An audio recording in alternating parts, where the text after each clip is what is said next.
Since the beginning of civilization, the world has been full of unknown things. Due to their existence, the balance of mankind's peaceful life has been upset.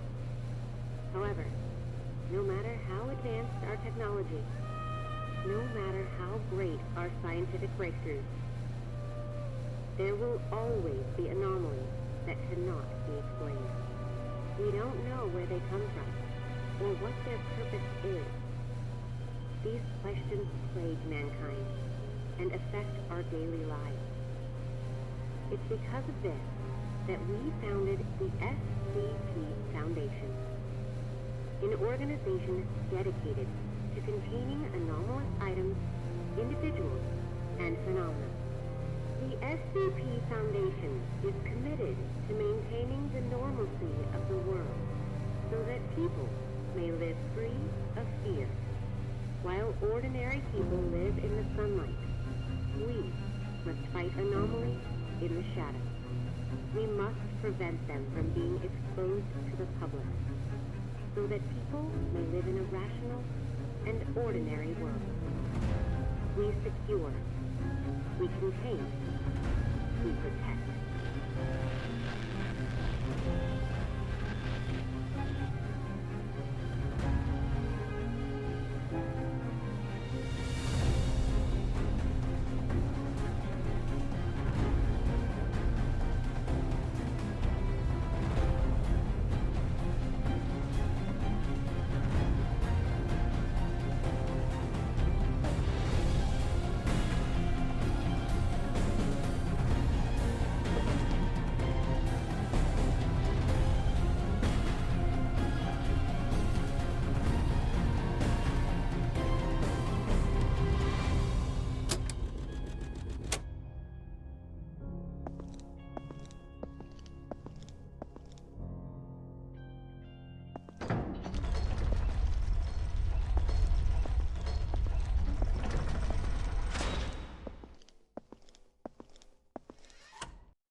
Jason Carter is a death row inmate. In exchange for clemency, he has agreed to work with the SCP Foundation for 30 days. Upon completion of his work, he will be a free man. Jason Carter is now D503.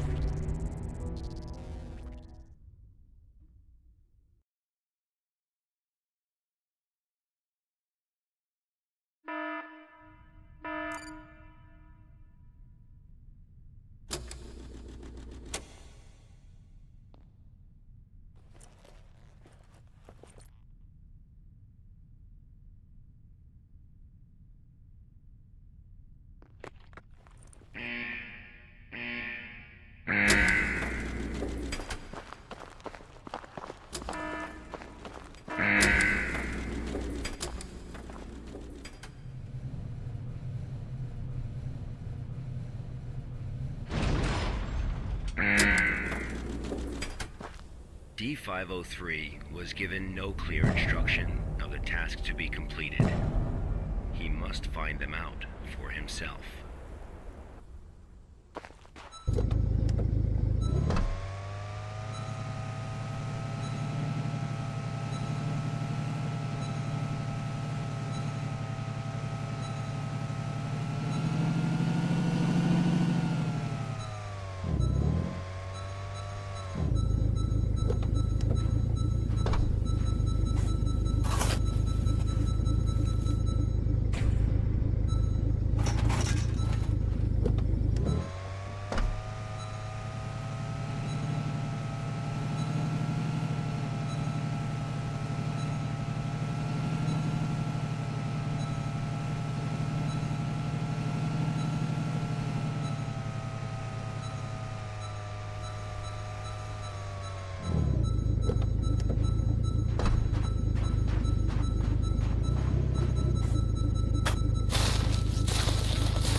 This was D503's first day of work.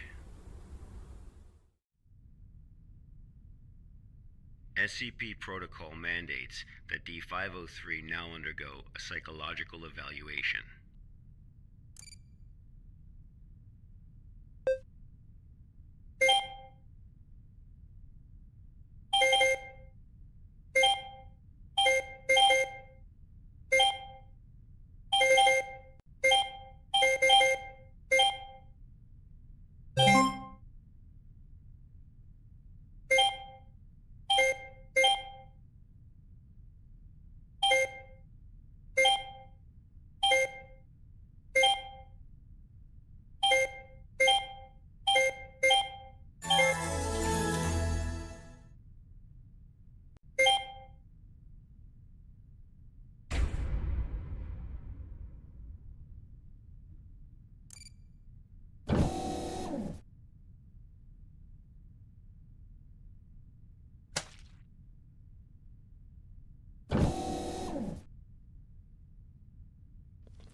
This was the first day D503 psychological data was collected.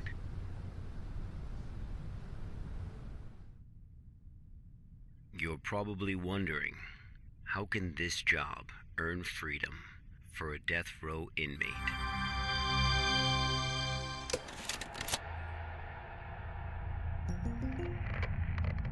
Good afternoon, everyone. I'm Dr. Raymond Ham from Site 83. Welcome to today's training conference. Today, I'm going to share with you a little project I've been working on called SCP-7457. The desert you saw just now is SCP-7457. D503 is a volunteer who we invited to help us learn more about this desert. Prior to the Foundation's involvement with SCP-7457, 329 people went missing in this area. As a precaution, we have introduced lockdown measures as we attempt to find the cause of these disappearances. As everyone here is new to the Foundation, it will be good for you to learn about SCP-7457. Let me explain how it works. Before we get started, are there any questions? Dr. Ham, I'm Will Barton, 3rd Special Squad, Site 86. Hello, Will. Before I came here, I thought I had a basic understanding of the Foundation. I've heard of these anomalies, but only in terms of human anomalies. I had no idea that SCP-7457 was a desert. How do we begin to make sense of this? That's a good question, Will. All the unexplained phenomena we are monitoring are being labeled anomalies. Human anomalies, regional anomalies, artifact anomalies, and various other phenomena beyond our control. The work of the Foundation is to isolate these anomalies and prevent the public from, shall we say, experiencing them? Okay, next question. Hello, Dr. Ham. I'm Mark Harris, a research intern from Site 27. In the video, we saw D503 picking up garbage in the desert. Why did it do that? And what does this have to do with anomalies? Okay, Mark. What I can tell you now is that everything you see is part of SCP-7457. SCP anomalies can be a little difficult to understand at first. Just know that it, or they, have their own rules. Perhaps you'll understand what I mean once we finish watching the video. Okay, let's move on.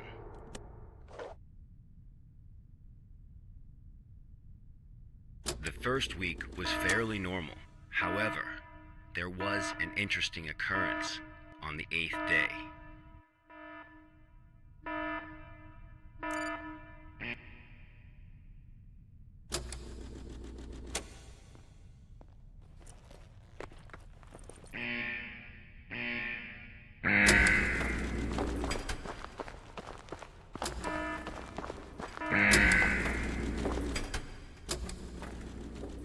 Let's have a look at what happened.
D503 had completed his task.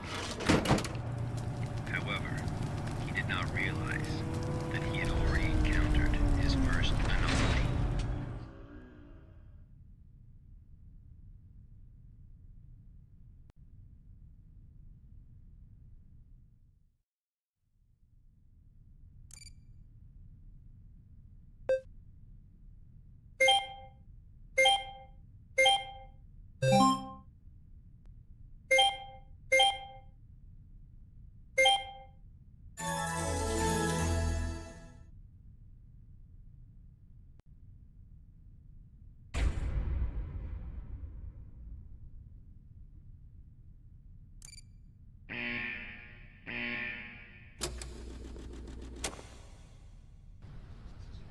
That night, D503's psychological data showed abnormal fluctuations. Analysis tells us that D503 is dreaming.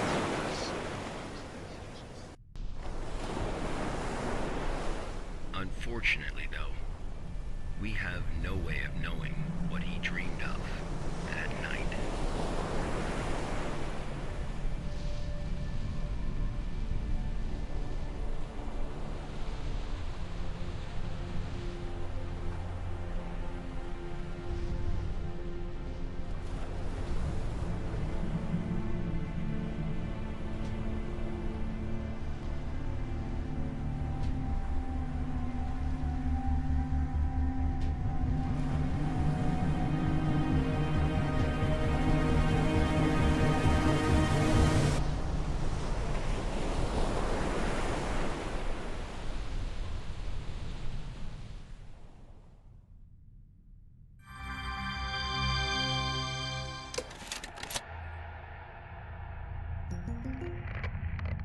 The eighth day marked a significant turning point, the start of SCP-7457's impact on D503.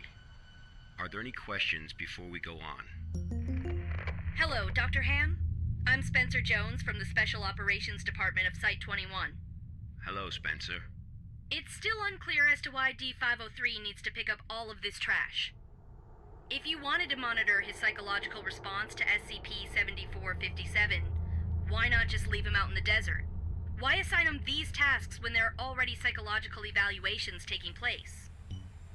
Okay, our analysis has indicated that SCP-7457 produces a new cluster of trash every 8 minutes and 37 seconds. If waste collection is not done regularly, all that trash may soon flow into our world. It is worth noting, though, that the quantity of waste created here pales in comparison to the amount produced by humans. However, it still has the potential to become a significant problem in the future. By assigning these tasks to D503, we can monitor his reactions while also containing the trash. There is another reason, but we will get to that one later. Is it not the case that the Foundation is exaggerating the importance of a minor issue before the issue is fully understood? Okay, everyone. I must emphasize that behind us is the general public, who are wholly unaware of any of this. Being meticulous and maintaining a serious attitude is essential at the SCP Foundation. Any oversight or underestimation of the enemy may result in disaster. Thank you, Dr. Ham. I understand. Good. Let's move on.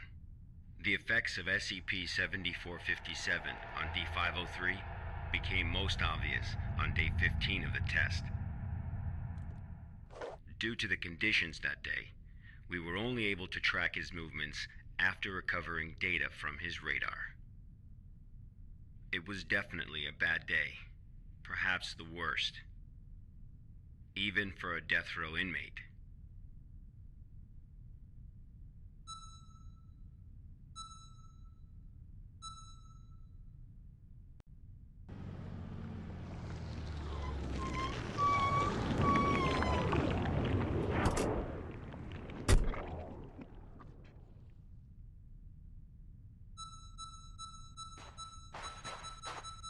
D503 found a radar that perfectly resembles his own.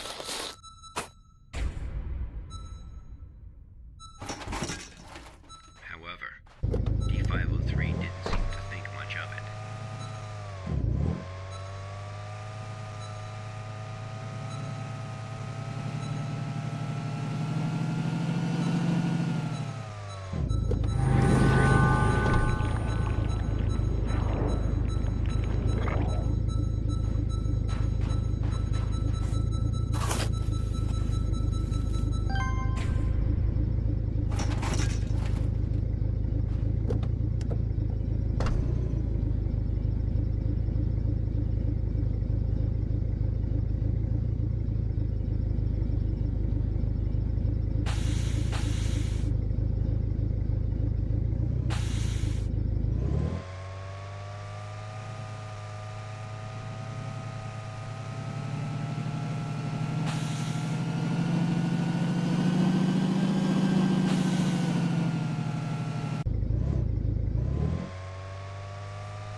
Persistent adverse physiological reactions proved to be a challenge for D503.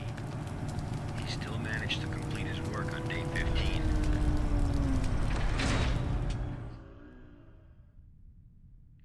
But then he encountered an incident.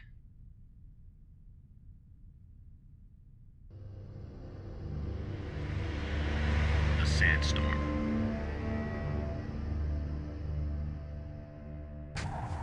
D503 walked in the sandstorm for a long time, but he couldn't seem to find his way back.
Experienced a call from an unknown voice.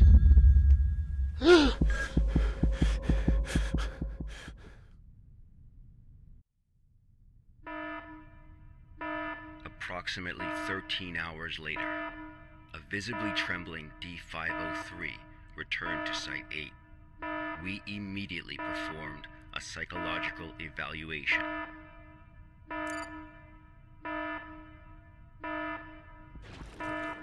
Major fluctuations can now be observed in D503's physiological data.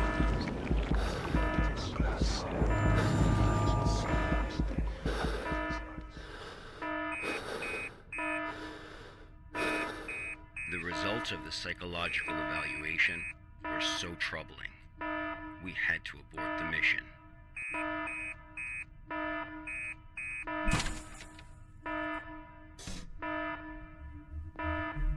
D503 was able to break away from the Foundation's control.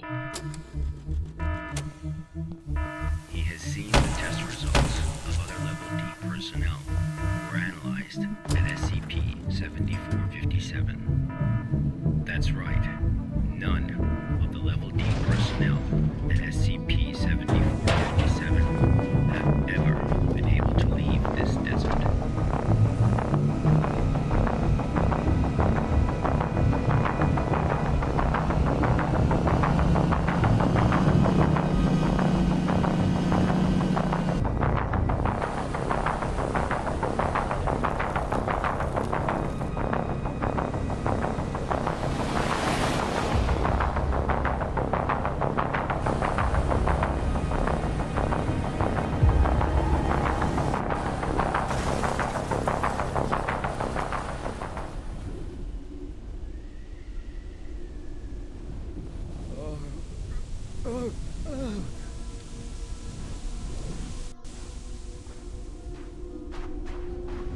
D503 heard the call.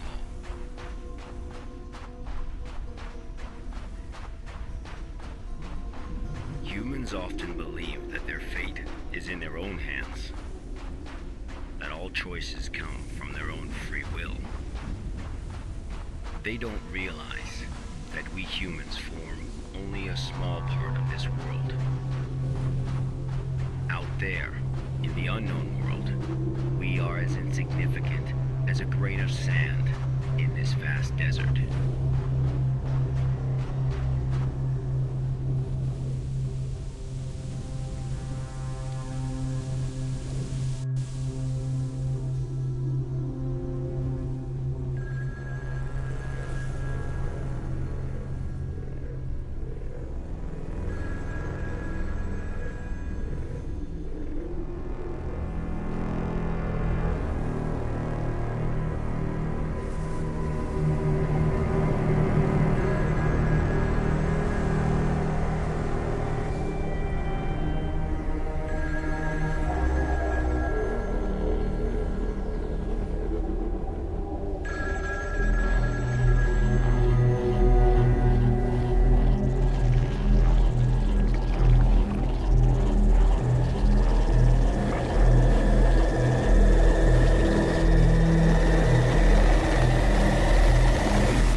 Instincts led him.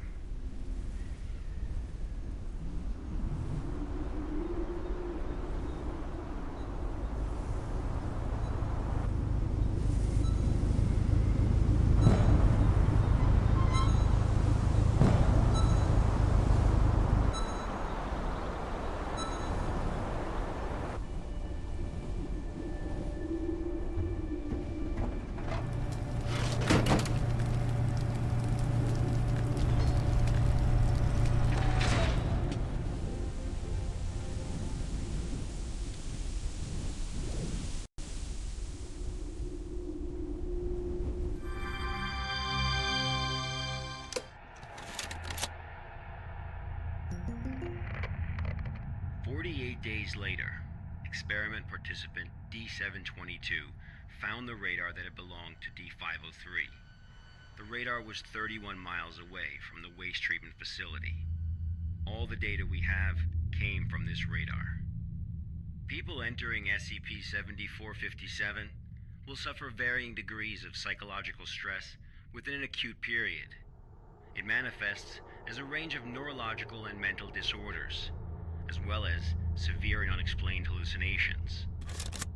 So far, not one participant has left the desert unscathed. The Foundation has tested 31 Level D personnel in an area spanning 2,267 square miles. Our testing continues. When you work for the Foundation, you will face various anomalies. Some can kill you, some may drive you crazy, and some will make you feel that living is worse than death. Let this be very clear. SCP-7457 is just a taste of what you will face in the future. Before joining the Foundation, you were all leaders in your respective fields and industries. Researchers, special forces, FBI agents, national security experts. Well, SCP does not care how smart you are, how accomplished you are. It doesn't matter to them how many doctorates and titles you have. You are no different from helpless ants when confronted with these anomalies. Remember this. It is the most important advice you will receive. Do not take risks. You will die. You are not as special as you think you are. If you encounter an anomaly, put your pride and curiosity aside. Run, because that's the only thing you can do. God won't protect you here. Welcome to the Foundation, rookies. I'm Dr. Raymond Ham, and this ends the first class of our employee induction program.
I'm Agent Q from the Accident Investigation Department.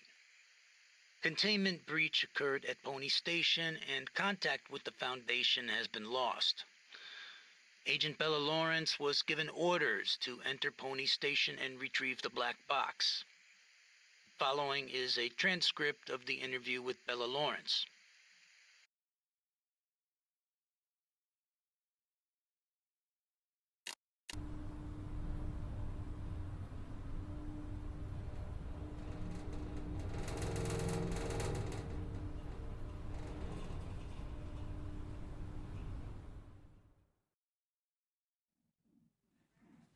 Heart rate 105. Blood pressure 175 over 110. Experiencing mild convulsions. Administer 5 milligrams of methanol to help control blood pressure.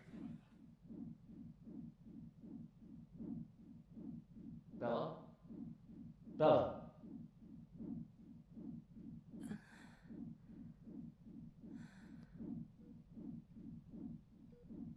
The drugs seem to be taking effect. Go ahead and ask questions. I can't be certain how long she'll stay awake for. Where's the black box, Sparrow?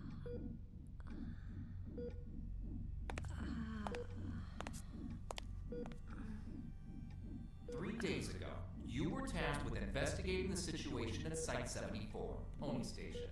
You were assigned to retrieve the black box. Now, out with it. Where is the black box?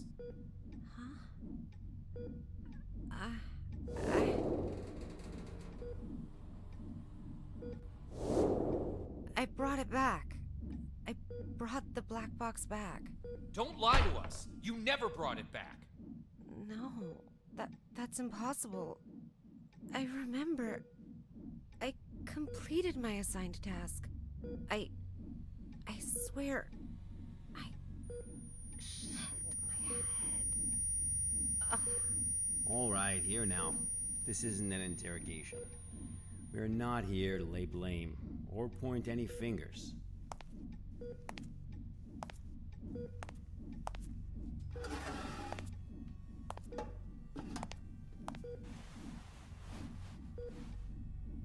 Bella, I'm terribly sorry to have to bother you in such a state, but it is critical that we find that black box. We need to know what happened at Pony Station. My memory's a mess at the moment. That's fine. We'll take it slowly, step by step. Why don't we start from the moment you received your mission? Tell us what you remember. I'll try. That night. Currently heading to mission site 74, Pony Station. We'll arrive in about 3 minutes. Very good, Sparrow. It's been 48 hours since the Foundation lost contact with Pony Station. SCP-701 experiments there have been ongoing. We have reason to suspect a containment breach. What is my mission? According to Foundation Security Regulation 709S, each site must have a black box placed in a secure area to assist in identifying the cause of an accident, should one occur. Your task is to investigate the situation and retrieve the black box. Black box? Got it. Okay, I've arrived.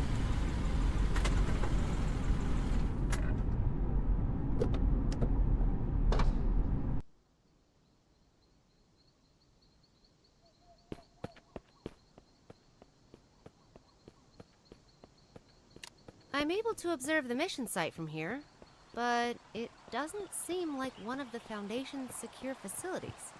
Pony Station, officially known as Site 74, was originally a hydroelectric power station. After it was abandoned, the Foundation repurposed it as one of their sites. Initially, it was used only to contain a few safe-level anomalies, but recently it's also taken over SCP-701.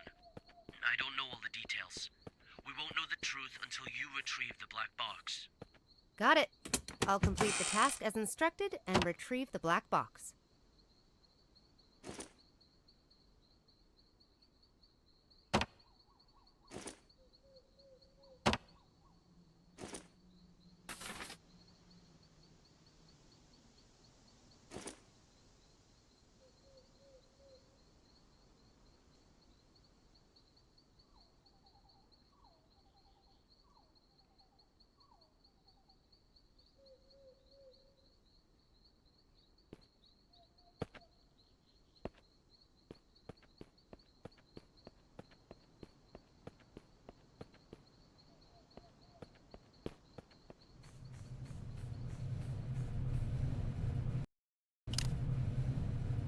I've just entered Pony Station. Retrieve the black box from the lab. Room 705. Take the elevator. 7th floor. Sparrow. Must. What's that? Bald Eagle, you're cutting out. Damn. This is out of the safe range. I'll place a reality anchor.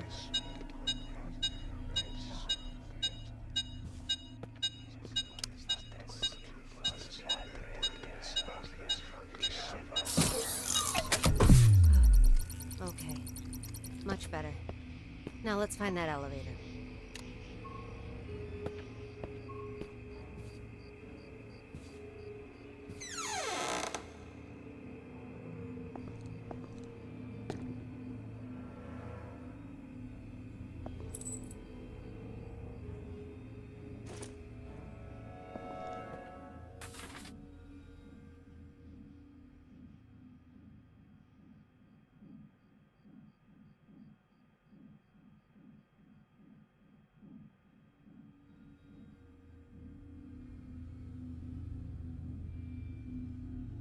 Dr. Tyler Cooper. I've heard of this guy. A bit of an eccentric and a thrill seeker.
All the plans, including the project schedule that follows, have been disrupted.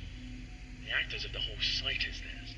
They managed to procure a goddamn script from God knows where, and they've taken over my laboratory accordingly. And Dr. Cooper, or whatever his name is, in particular, he puts on airs every time the operation starts as if everyone should listen to him. Who does he think he is? I have to let him know who's the boss around here.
This must be the elevator.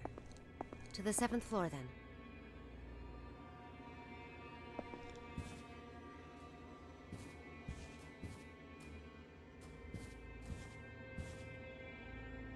Blood we offered, the hanged king we served. I serve my king with my blood? Blissful suffocation, sacrifice of sin? What's this? Some kind of poem? Ah, my head. Ah.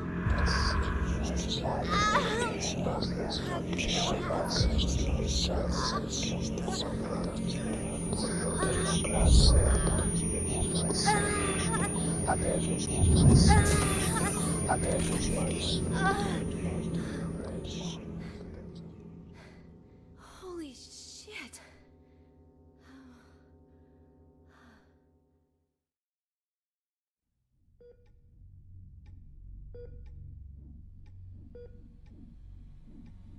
I'm very familiar with cognitohazards. I've been trained to deal with them.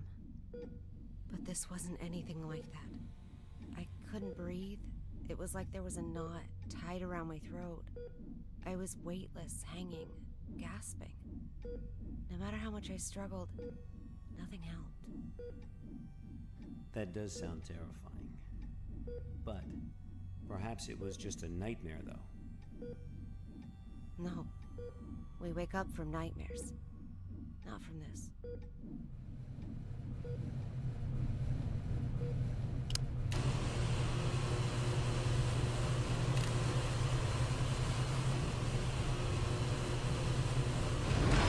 Are you kidding me?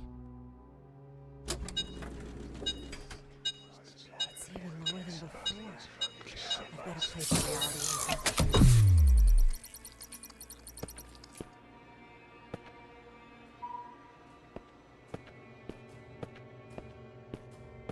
I guess I'm taking the stairs.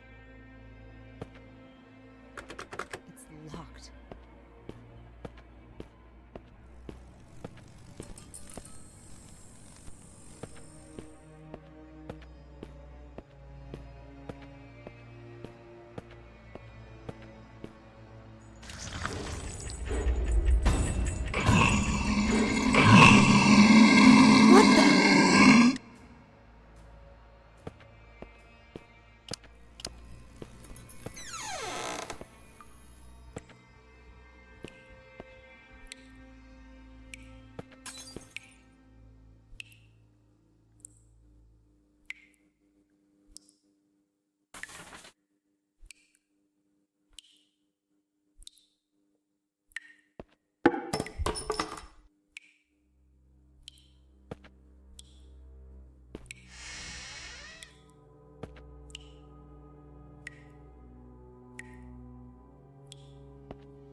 This cognitohazard. Could it have something to do with SCP-701? The situation here is much more serious than I expected.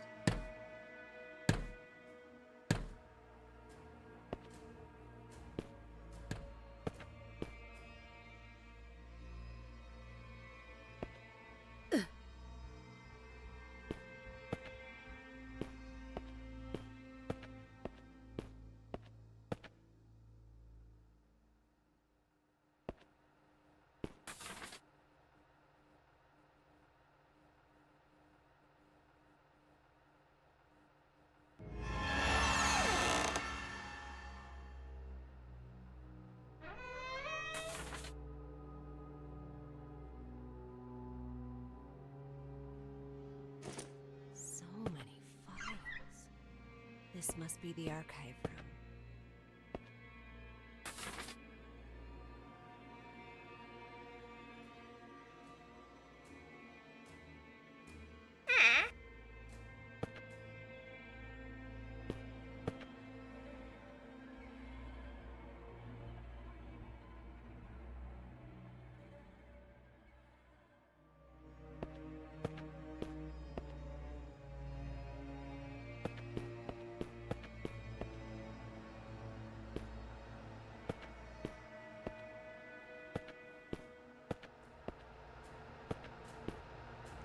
It's all very unusual these days.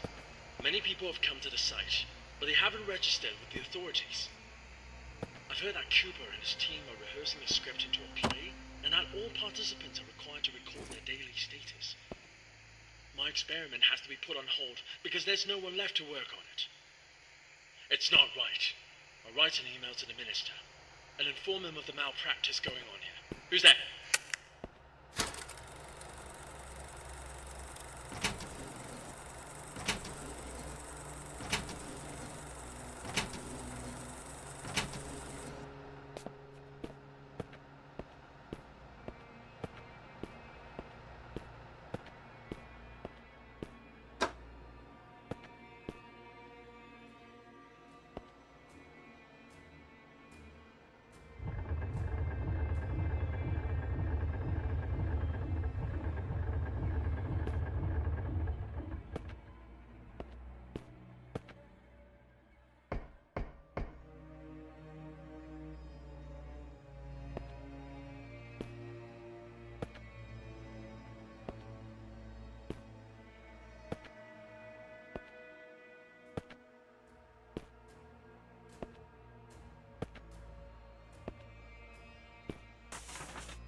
Dr. Cooper needs so many volunteers.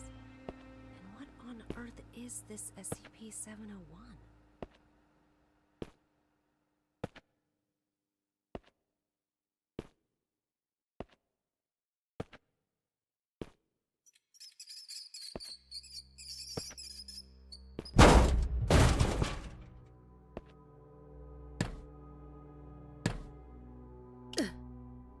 Finally, luck is on my side.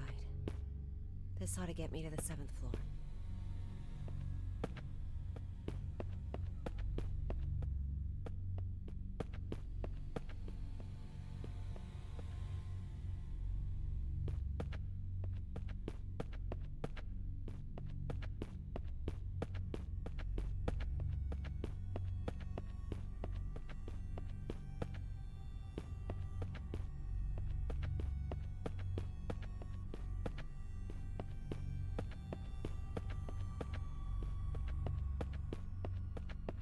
What's going on here?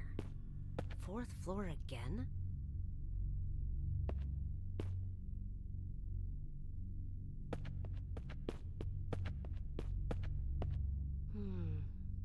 The way out of here might have something to do with these clocks.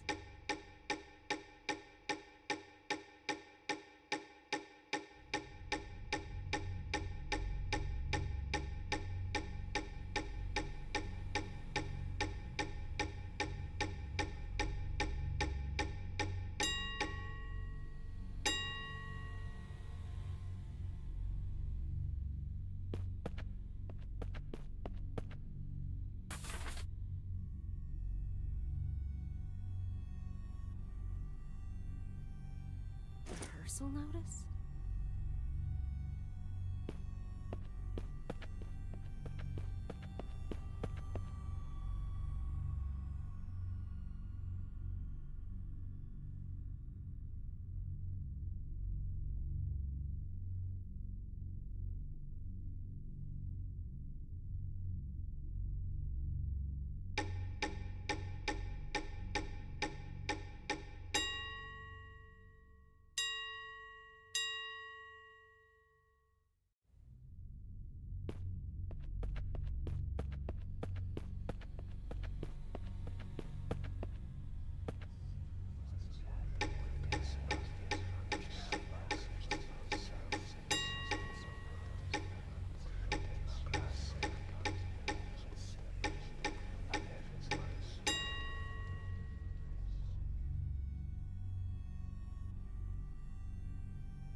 never seen such a rare value. The situation might be even more so now.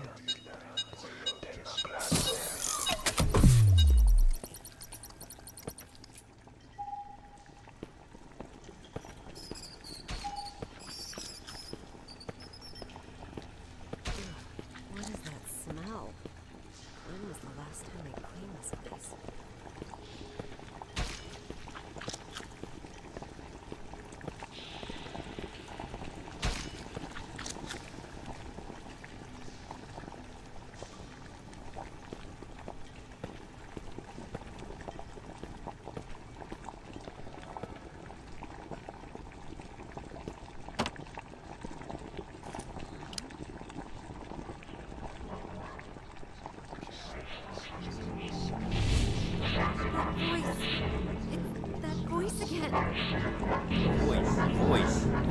What void? I serve my king with my blood.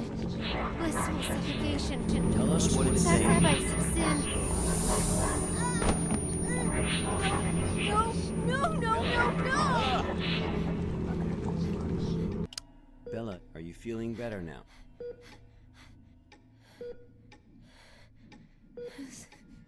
Suffocation. Like a rope looped around my neck, pulling tight. Weightless. Hanging. Nothing around me. Just my feet dangling, struggling, fighting. It will swallow me and make me its slave. Bella, you are completely safe here. Nothing can hurt you. Okay, let's continue. The situation there was much worse than expected. Much worse. I knew I had to get in touch with the Foundation. I managed to find a phone, and I called for backup.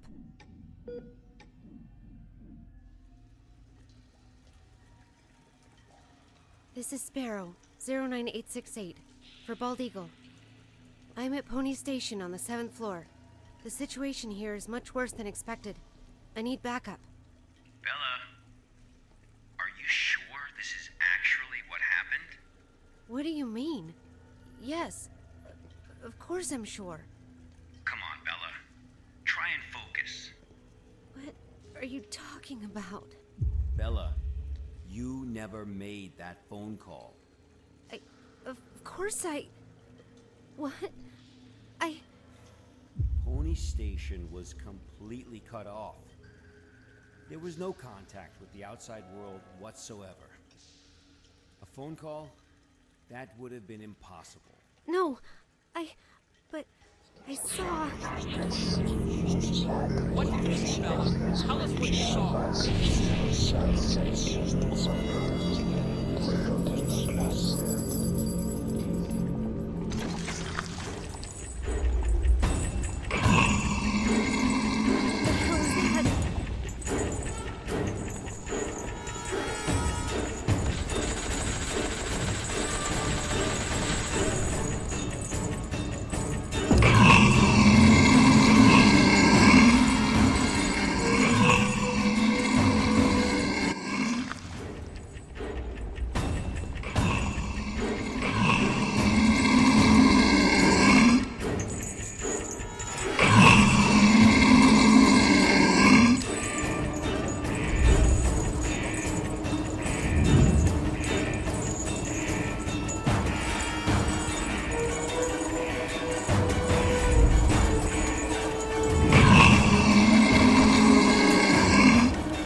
anything about that.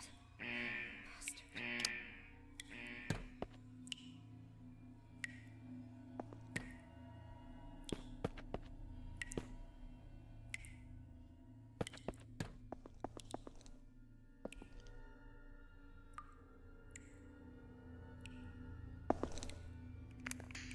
We're evacuating. Damn it. After the show, everyone went crazy. Some hacked themselves. Some killed each other like beasts. And that damn evil white monster. This was all destined to happen when it brought in that script. Everything that happened here is all Cooper's fault. It's their fault! This will be the last recording from the experiment. The hydropower plant was shut down forever. And no doubt my experiment will also... What's going on? What's going on? Ah!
Rehearsals?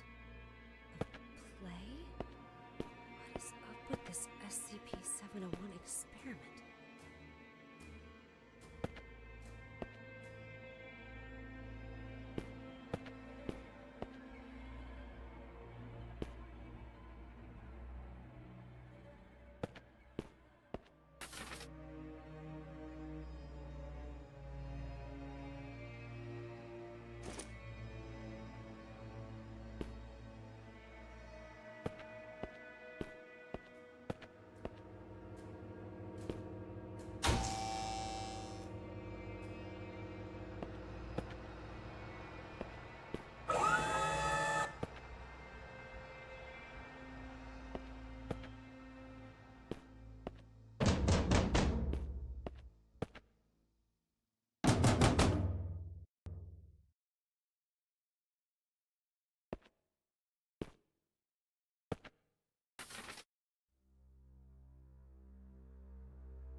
Why does it look like they're all going to the same place?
Bella, we really need you to tell us the truth here.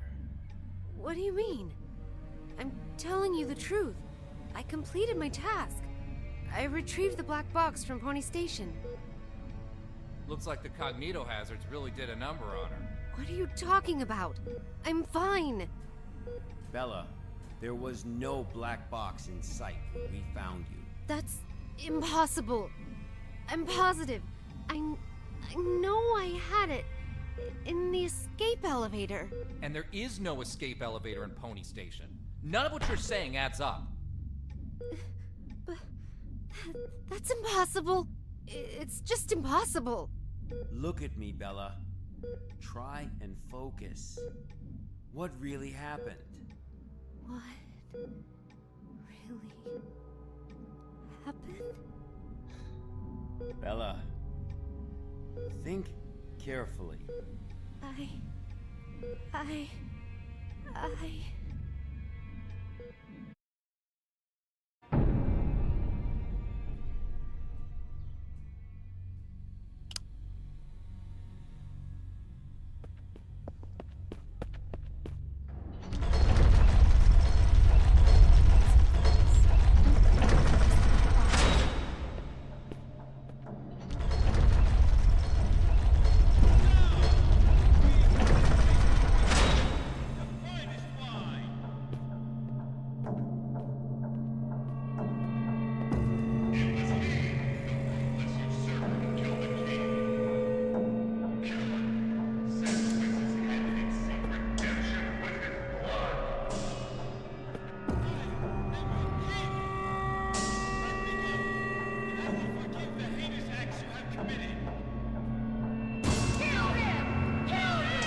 Fuck! Not again.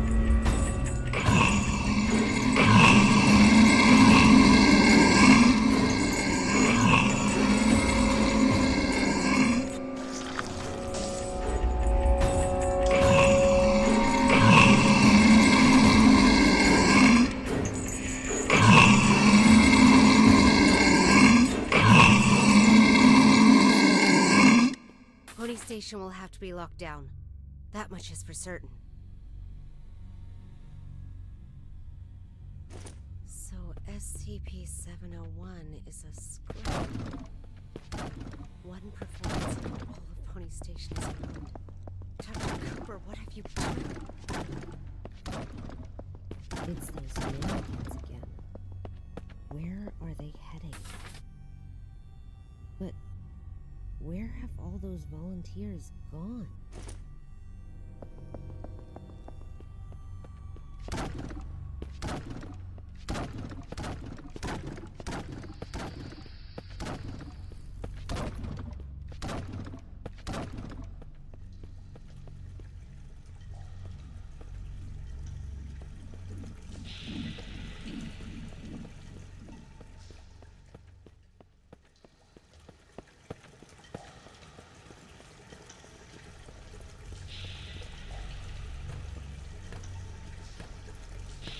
Holy fuck.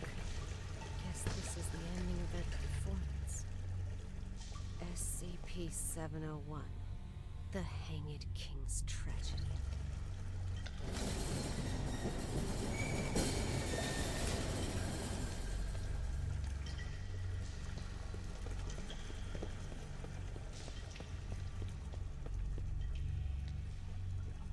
I serve my king. Who's there? With my blood.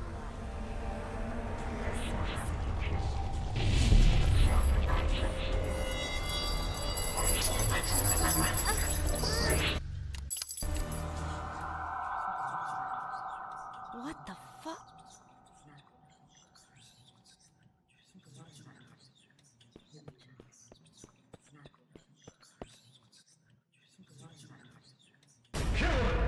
Sacrifice his head and seek redemption with his blood. Kill him! Kill him! A despicable usurper does not deserve the glorious crown!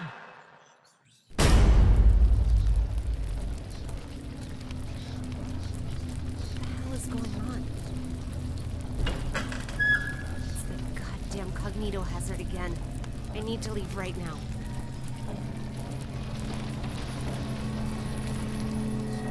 With this, our blood is hanging!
With my blood, I serve my king.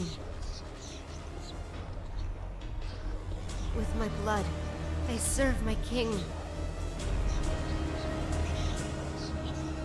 With my blood, I serve my king.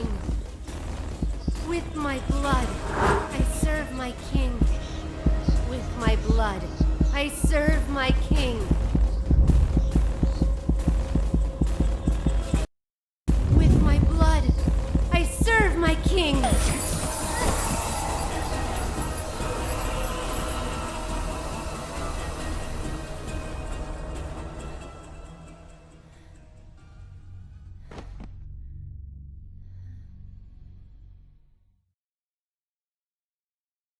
Her condition is unstable. I've just injected her with a sedative, but you need to let her rest for a while. Thanks, Doctor. Well, let's go then. What? We haven't found the black box yet. You still don't get it, do you? Get what? What do you mean? A black box is merely a vehicle for recording the truth. But a black box isn't always a black box. You mean... That's right. She is now the black box. Got time for a cold one? Because our work here is done.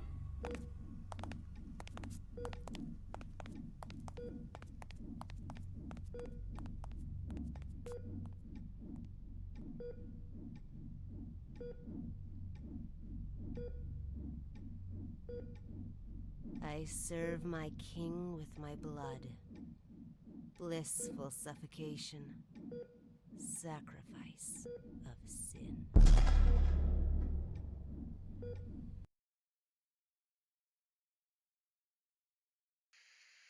The black box has been properly contained at Site-105 and pending further investigation. Above is the full record of the inquiry.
There are many stories in this world.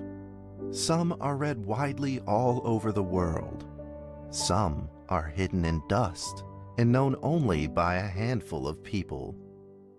Today I'm going to tell you a story no one else has heard before. A real story of mystery and wonder and adventure. And then you too will become the guardian of this story. The story takes place in a world of long ago.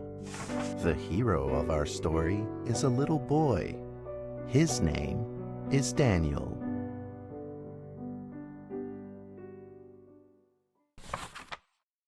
One day, out of nowhere, Daniel got a serious case of chickenpox. It made him look like a strawberry. To make sure he didn't spread it to others, Mrs. Page, the principal, had him isolate in an attic. And so, in the attic he lived, all on his own. Mr. Daniel, while up here in this attic, you'll have plenty of time to practice your penny whistle. I hope you practice well and prepare for next month's art festival. But Mrs. Page, the melody is so difficult. Don't give up, boy. You don't give up before you fight.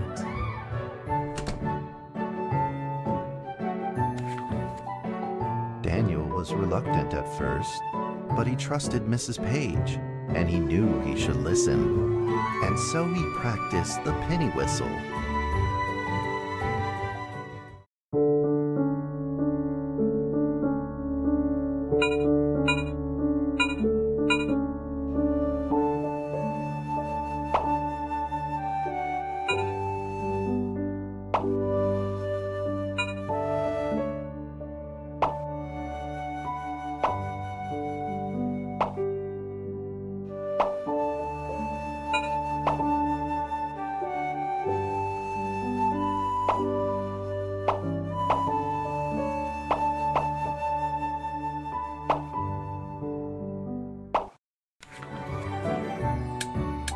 Suddenly, he heard some strange noises in the corner of the attic.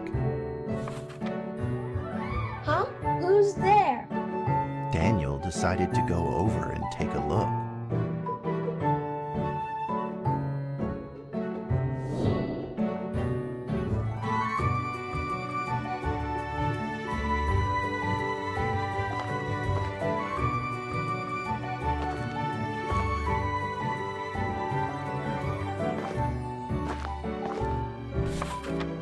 It was a mousetrap, and there was a red origami paper dragon inside of it. Daniel carefully removed it. It was marvelous and beautiful. The only problem was part of its wing was damaged, but Daniel found a way to repair it.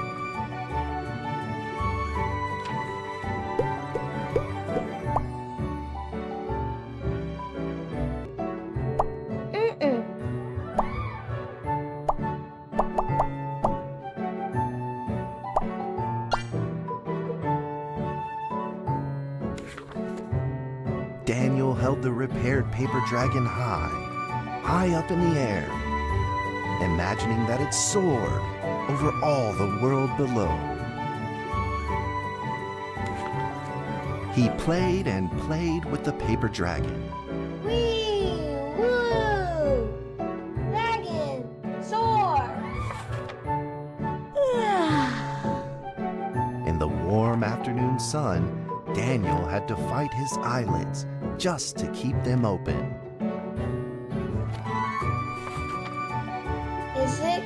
Could it be? Or is this all just a dream? The next day, with boredom and loneliness weighing him down, he began to fiddle with the old radio.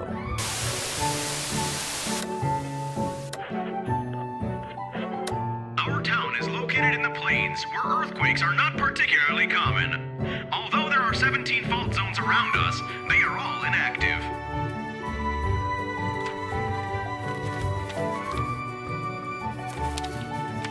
A scrunched up ball of paper rolled over to his feet. Where did this paper ball come from? Just as Daniel went to pick it up, the ball suddenly came to life. and it rolled away. Daniel chased after it.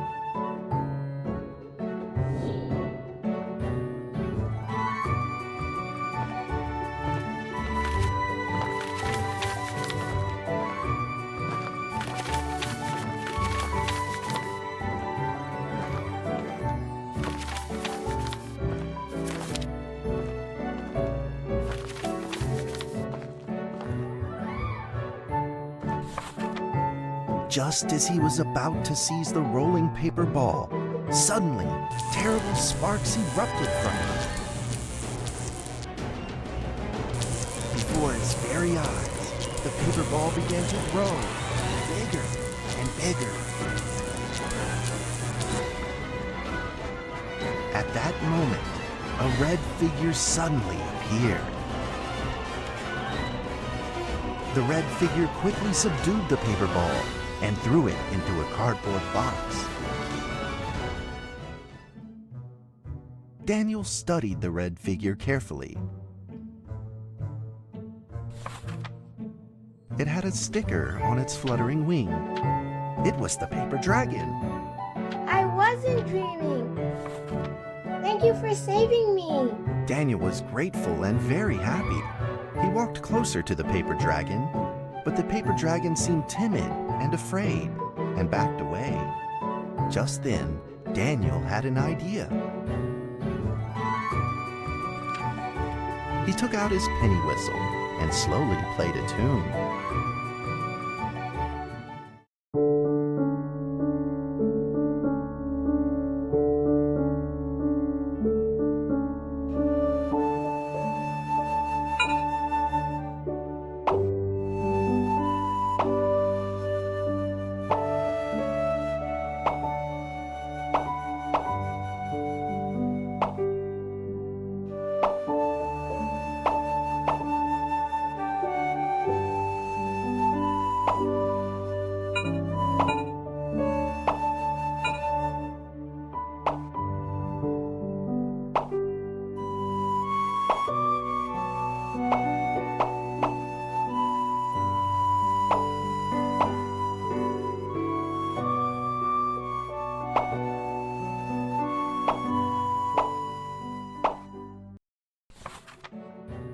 The paper dragon enjoyed the sound very much.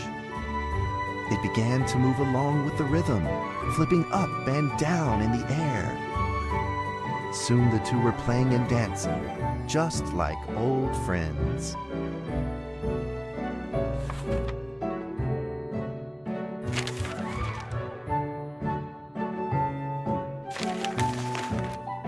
The paper dragon traced out a beautiful arc in the air, communicating with Daniel in a unique way.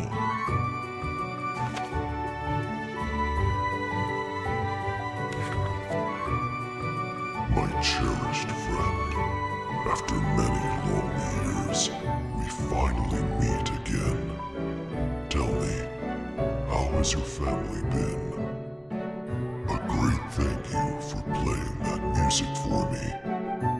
You know how I love the beautiful rhythm of that instrument. But we ought to take precautions, as the room is not stable. Do you still remember how the room works? You're welcome to visit anytime. The piece of paper then changed back into the shape of a paper dragon and flew into the cardboard box. The box closed shut, and a calm silence was restored to the attic. Daniel rushed to find a watercolor pen and marked the box with excitement in his fingertips.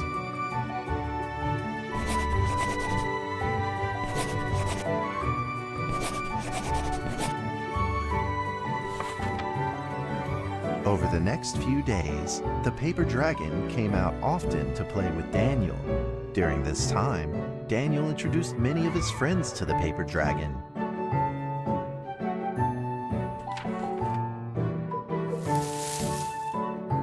That cat's name is Mrs. Carter. Ever since I secretly fed her some fish for dinner, we've been good friends. That's Duke, Mrs. Jessica's pet. He doesn't like rainy days or Mrs. Carter. Only smoked sausages fit his taste. And now, we are friends too. My name is Daniel. What's your name? The paper dragon flapped its wings, as if it didn't understand him. Well, since you like the sound of the penny whistle so much, why don't I just call you Penny? I'll keep practicing to make it sound better. Daniel and Penny then played baseball together in the attic. Let's play cat.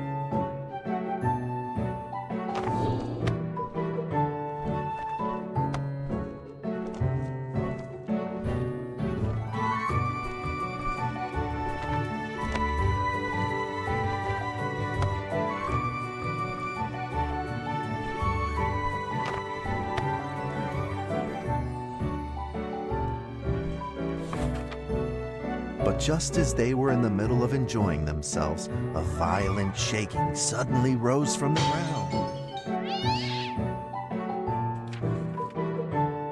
A stubborn earthquake is back at it, folks, and it seems even stronger than last time. At this moment, the box suddenly shot open, and thick clouds of smoke billowed out, followed by several paper balls.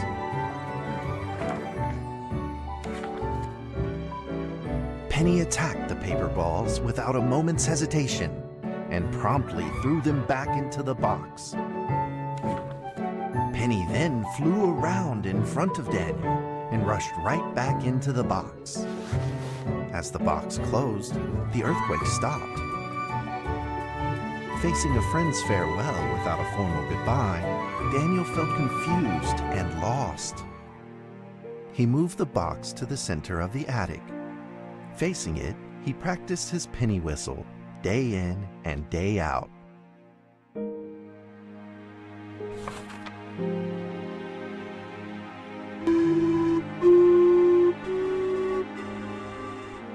As the days went by, Daniel's playing became smoother.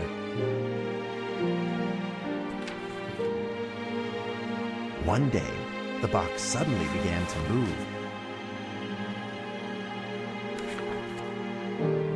Huh?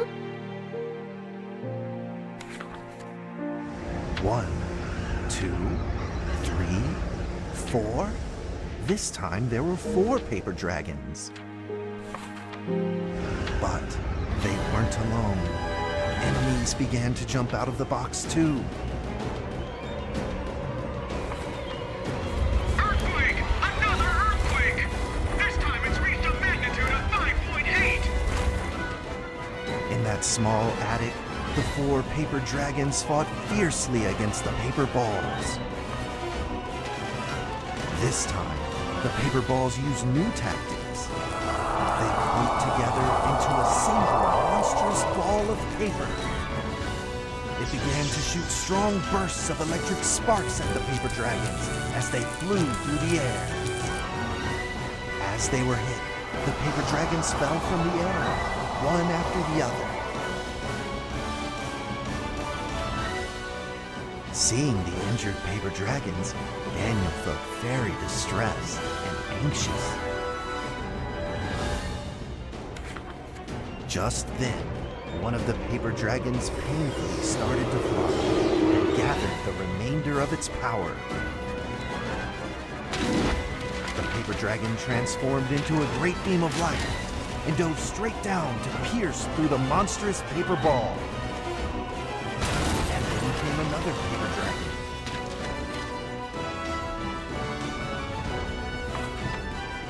The monstrous paper ball was blasted to bits, exploding into smaller paper balls.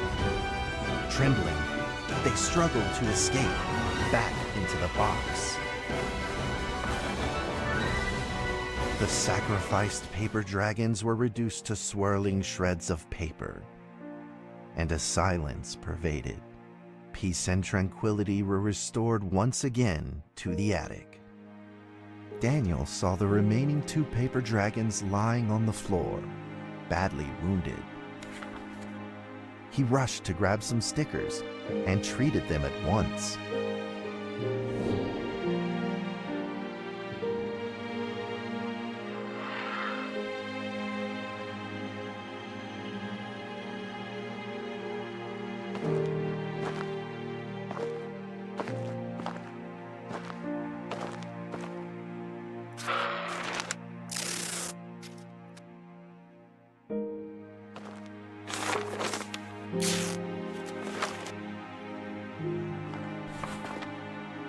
Suddenly, countless paper dragons began to gush from the box. The two wounded paper dragons were repaired and began to fly. Like two colored threads, they merged with the other dragons, flying in unison. The dragons moved like a tide, flying freely through the attic. Daniel eagerly took out his penny whistle. He showed all his paper dragon friends the results of his hard work and practice.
In the sweet melody of his playing, Daniel felt himself enter into the world of dragons.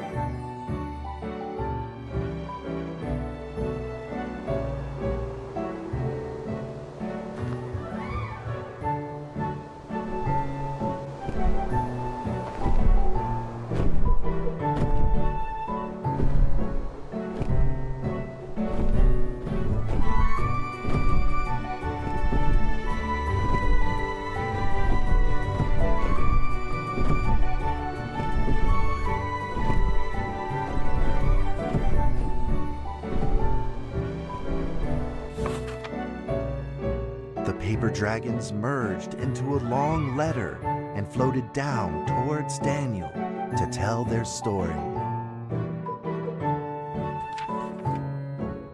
After the last war, the fantasy world enjoyed a long spell of peace and stability. But now, the giants have returned. They have launched ferocious attacks, trying to invade your world to the room. We are prepared to launch the final defense. Then we will have to destroy your room, for it is the last remaining entryway into your world. Please believe, this farewell will only be temporary. We will not be apart forever, and we will never forget our eternal mission of protecting you.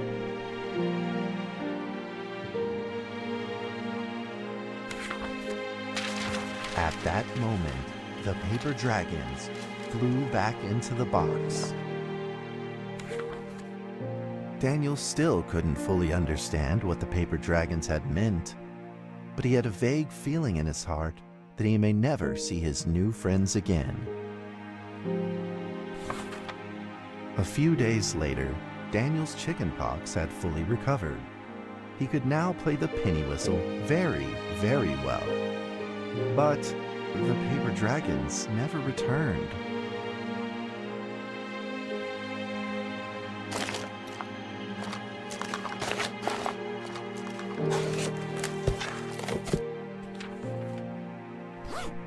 Maybe it was time to leave and move on.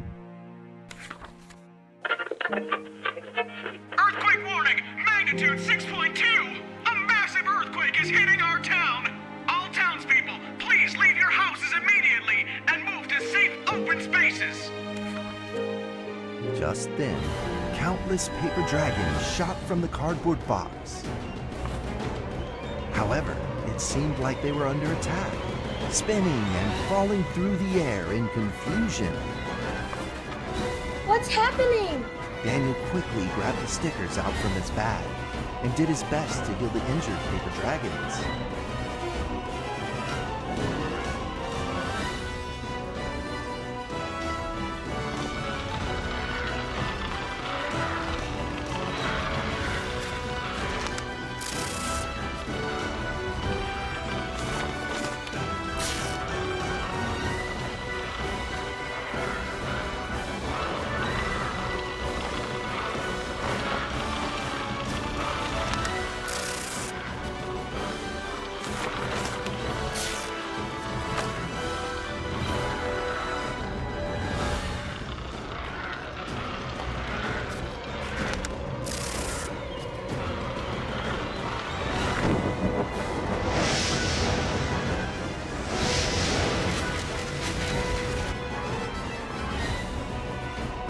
Balls swarmed together and pushed Daniel away, subduing him firmly in the corner.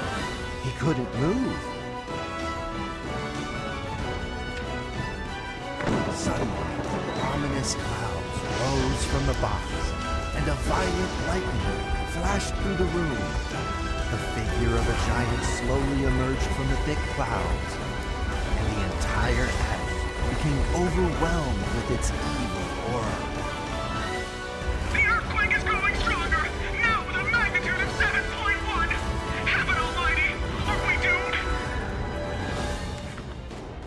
The giant unleashed its power maniacally. The paper dragons struggled against it, with no means of fighting back.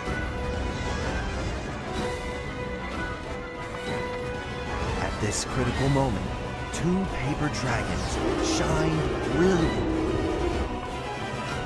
Together, they heroically crashed their bodies into the giant. Daniel thought the giant had been defeated by the paper dragons, but soon he found that things would probably not be so simple. The giant's figure could still be seen in the thick smoke, looking evil and terrible. The attacks of the paper dragons had had no effect, and the giant had only grown stronger. It fought back with a new ferocity. Dragons were simply no match for it. The earthquake is growing stronger still! The greatest disaster this town has seen in over 100 years! My heavens! Will this nightmare ever end?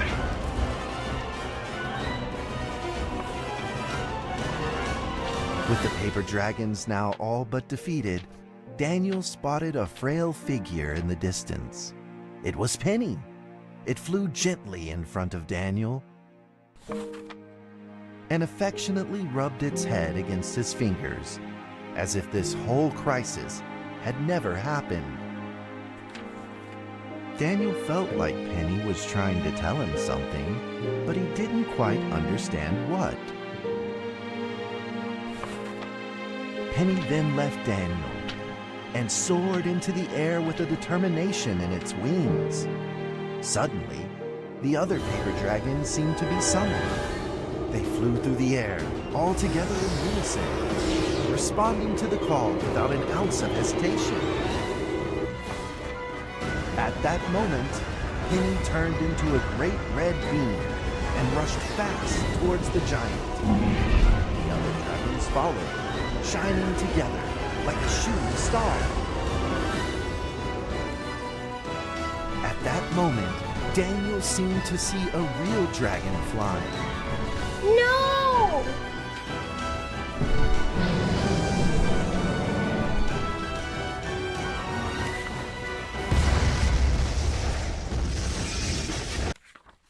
A huge explosion from the impact drowned out everything else in the attic.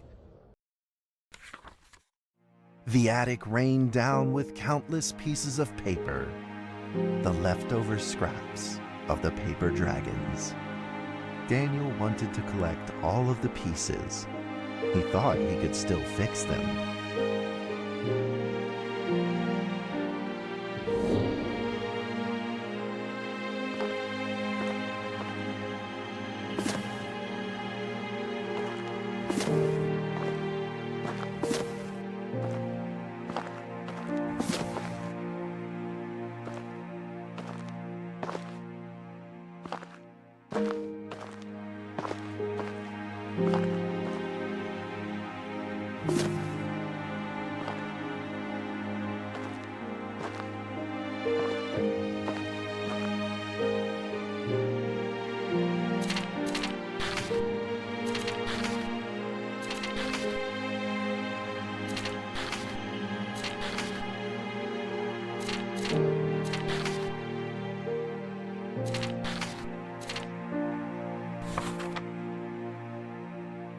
Goodbye, my friend.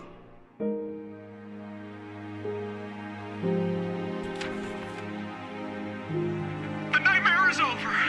The earthquake has stopped. With God's mercy, our town is safe. We thank you, Lord, for your protection.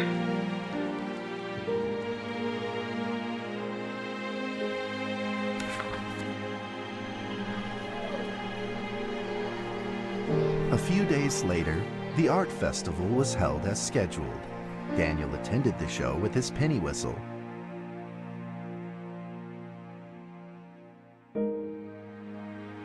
And now, Daniel Trevor will perform a penny whistle solo of a song titled Fly With Me.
And that's how the story ends. Now, you might be wondering, what happened next? Are there still paper dragons in the world? Well, that's a difficult question to answer. But I believe that they are still protecting us somewhere in this world, just like they promised they would, forever, into eternity.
D6744, please provide your identification code according to the mission letter. 4 and 20 blackbirds. Tell me, Doc, when was the last time this rag on my head was washed? D6744, according to the 7th edition of the Security Regulation Amendment, you must first provide your identification code. Otherwise, you will be executed. All right. 4 and 20 blackbirds baked in a pie.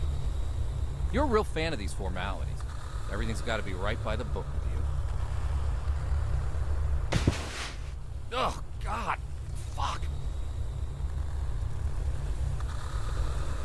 Mike Donald, consciousness intrusion expert, former leader of MTF UP2, codename Spider. Now, level D personnel, number 6744. Enough with these damn formalities. Just what the hell you want me to do? D6744, do you know about the Witch Plan?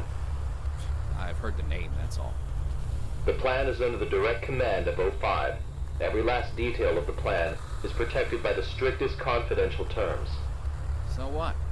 D6744, what you're about to witness is top secret information of the Foundation. The hell is going on? A few hours ago, something went wrong with the Witch Plan experiment. The energy of the human anomaly, SCP-239, is out of control and has begun diffusing outward, disintegrating everything it touches. You guys seriously never cease to amaze me. SCP-239 is now a ticking time bomb. She could go off at any moment.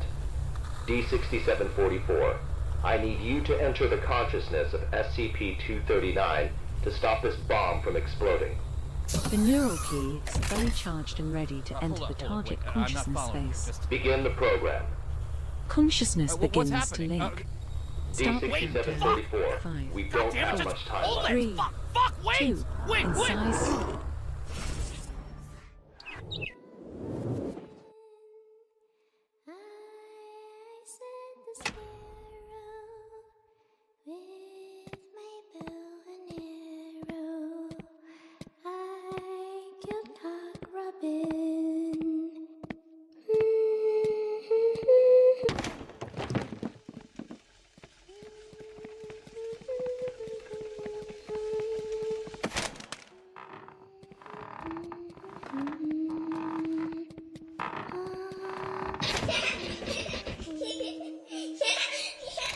D6744, can you hear me? Son of a bitch! Fuck you! The situation is urgent. If you were still the way you used to be, you would have done the same. Hello there? Hey, wait! D6744, what did you see? A little girl, but she ran away when she saw me. That little girl is SCP-239. What else have you discovered? Sorry. I'm sorry. Help me. The girl's consciousness is severely damaged. That probably explains her total loss of energy control. Then how should we proceed?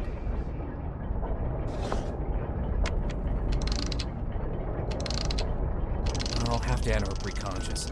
If there's a solution to this, it's gonna be in there. Good. D6744, you really are the right person for this mission. D6744, I must remind you, SCP-239 is no ordinary girl. She is uniquely dangerous. Do not forget. Yeah, I got it. I'm dangerous too, don't forget. Stone green, touch, move, anxiety, close pain, lust, ladybug, time clock, summer, bird, movie, snake, cry, turkey, eagle, 16, eternal blood, science, Zeus, rainstorm, whisper, butterfly, garden, activate, wings, fan, passion, French, resin, roarer, red, sleep, stone green, touch, move, anxiety, close pain, lust.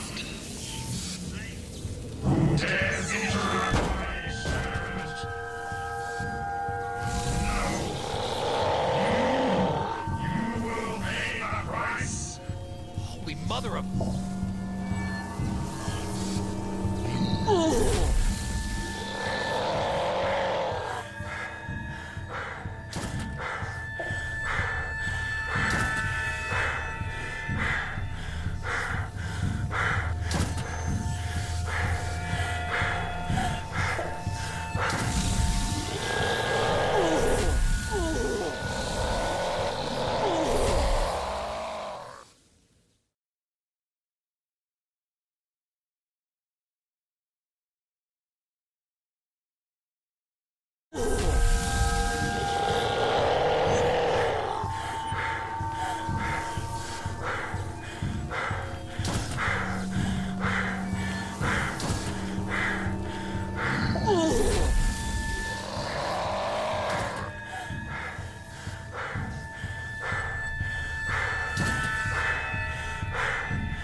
We are now conducting ability control test number 125 of SCP-239. Okay, let us begin. First, set voltage strength to 30 kilovolts. Power on. SCP-239. Move the target object to the designated location.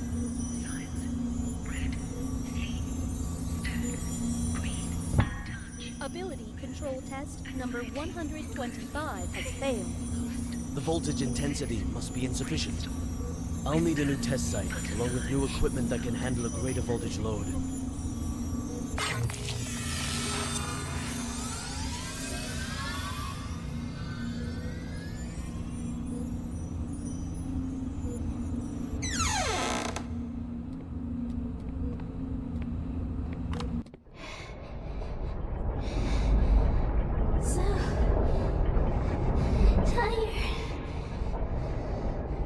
Sleep. Let me sleep. Just a while.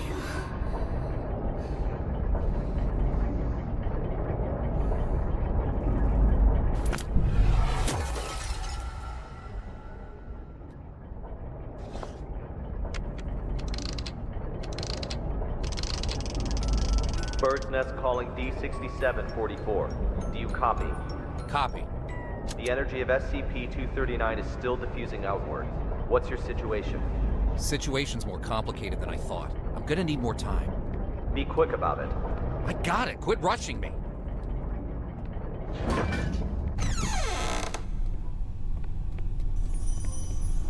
Have you heard? Heard what? O5 is displeased with the slow progress of Dr. Pierce's experiments. They've appointed a new director to take over the project. You sure it's not just a rumor? Today's morning session was chaired by Dr. Pierce. It's true. Trust me. If I'm being honest, I don't really like Dr. Pierce. Something about him, just gives me the creeps. He's coming. Stop.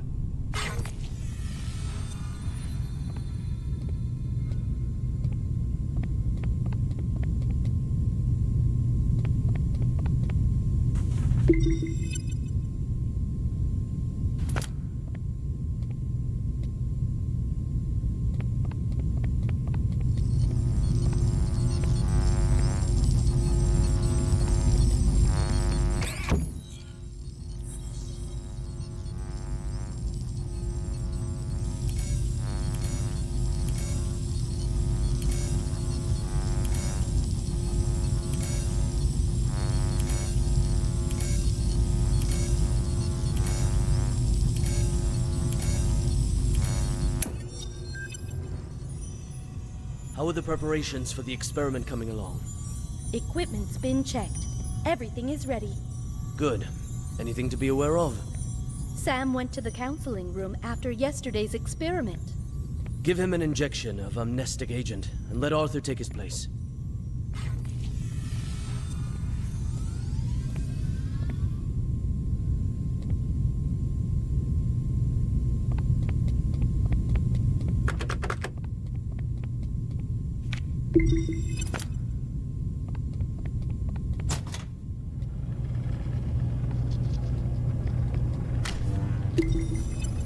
Try again. Set voltage strength to 250 kilovolts. Dr. Pierce, the heart rate of SCP-239 has now exceeded 160. Her physiological indicators are quickly approaching their limit. Perhaps we should consider pausing for a while. Continue. Pressurize. Set to 250 kilovolts. Go. Now. SCP-239. Pay close attention to my instructions. Crush that car in front of you.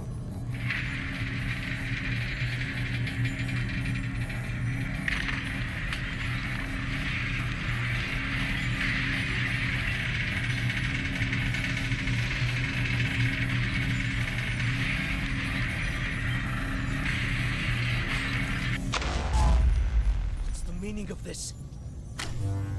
Sean Pierce. Violet. Long time, Sean. What's it been? 7 years? I've got no time to play catch-up with you. Not a great first impression you're leaving either. Barging into my lab and interfering with my experiments. According to Foundation security regulations, I could have you detained, you know. Still the same old temper. You haven't changed one bit, Sean.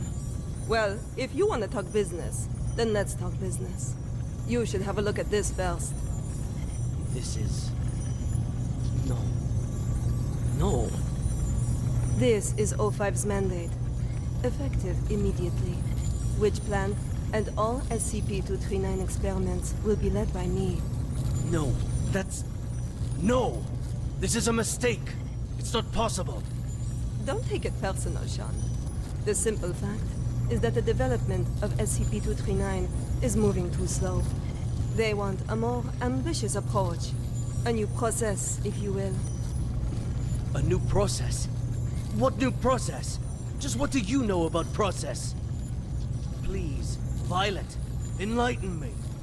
Sean, let us end our bickering with this. Victory comes to those who fight, and to those who last.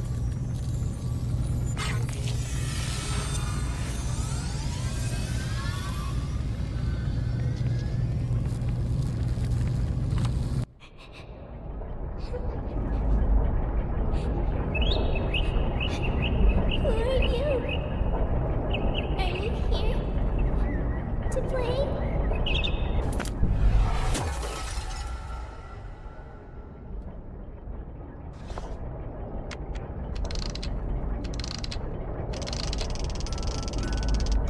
Bird's Nest, do you copy? Copy, loud and clear. Just what exactly is which plan? That's not your concern. Focus on the mission at hand. Stop the spread of energy diffusion released by SCP-239, and do it quick. Yeah, sure.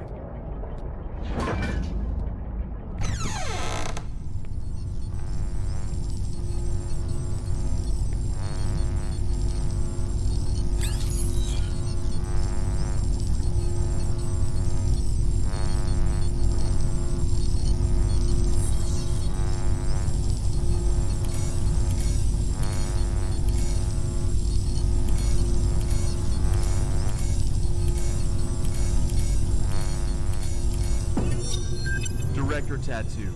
The storybooks and toys we ordered have arrived at C3 Warehouse. Good. How's the containment room remodeling coming along? The bed and daily necessities are all in place. The demolition of the ARB potential development plan will be completed next. Good and good. Now, how about the formal meeting with our little princess?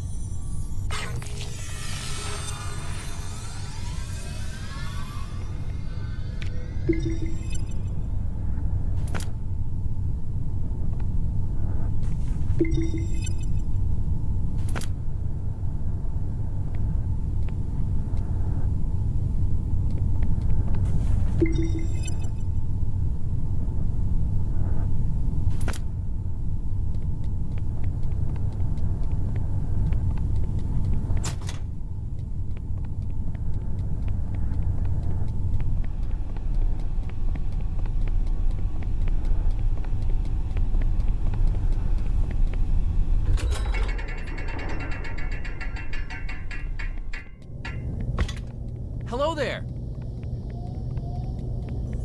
Hello there, Jack. Hold on a second. I'm not gonna hurt you. God damn it. Monsters. Monsters. Scared. Scared. When you feel scared, just close your eyes. Imagine something beautiful, and those terrible things will disappear. Who are you? My name is Violet Tattoo. You can just call me Violet. I will take care of you from now on. No one will hurt you ever again.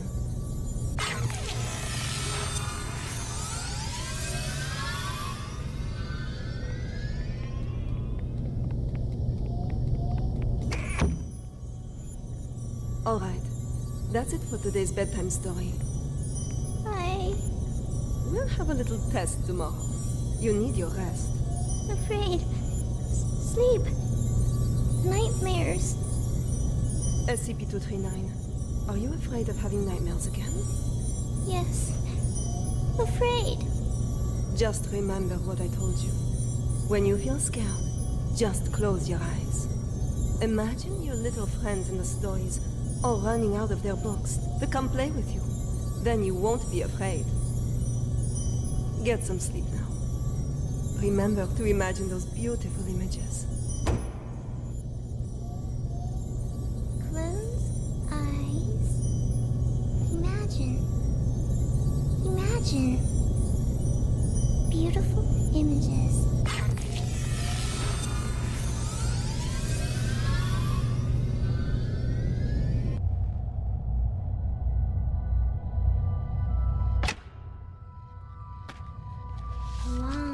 Long time ago, there was a robin. It wanted a home of its own. But what should a home look like? It decided to ask other animals.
strong floors. Strong enough to support my weight. The robin shakes his head.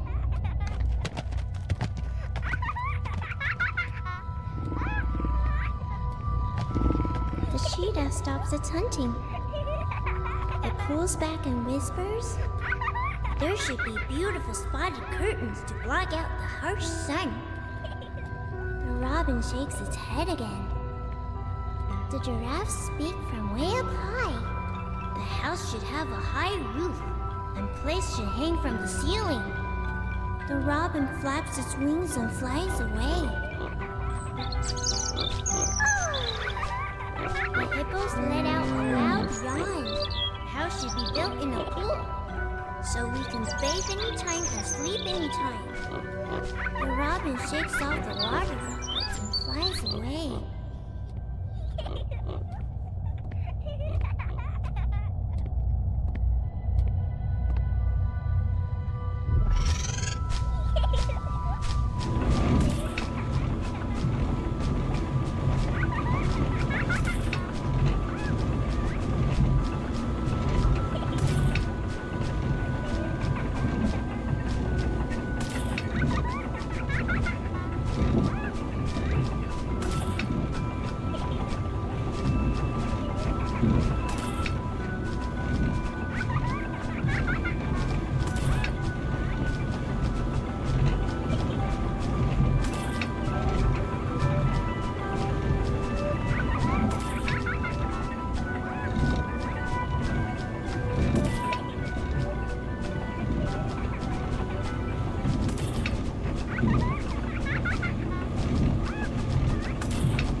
Small hill where the lion's family lives. The lion says, "My home is vast and boundless, and the whole prairie is my home." The robin shakes its head and flies away. It flies, and finally it lands on the back of a rhinoceros. The rhinoceros says, "Everyone travels with all sorts of strange questions inside. But after traveling far and long enough, the answer that everyone finds is that the truth is not far, for it lays within our very hearts." Robin, what kind of home do you want? The robin says, "The home I want is..."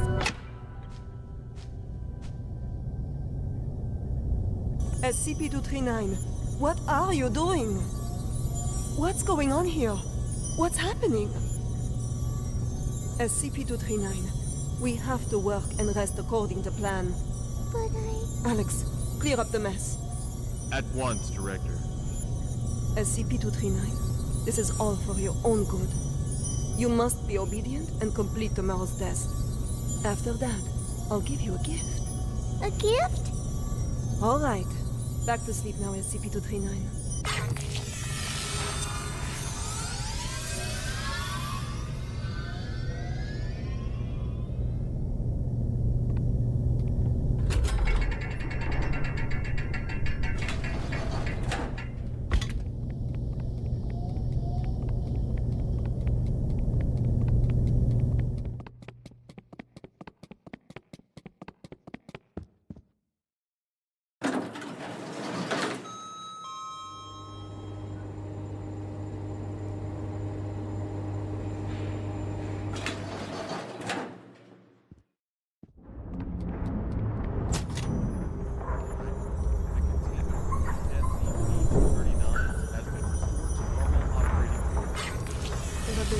Are evolving more quickly than anticipated.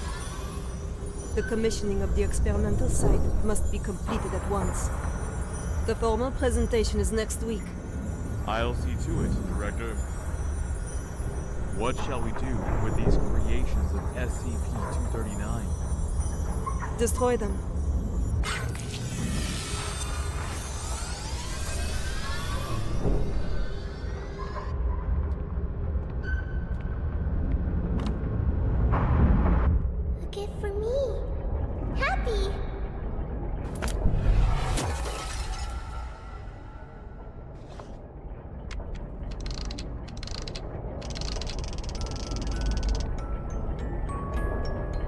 Hey, you there?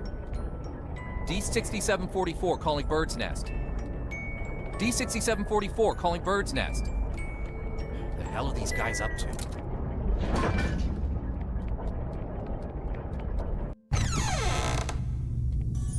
Director Tattoo. The experimental site has been fully prepared. The report may begin at any time. Excellent.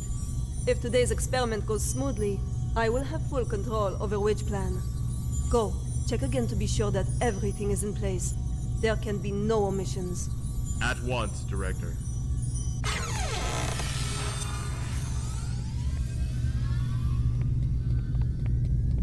Violet, hey!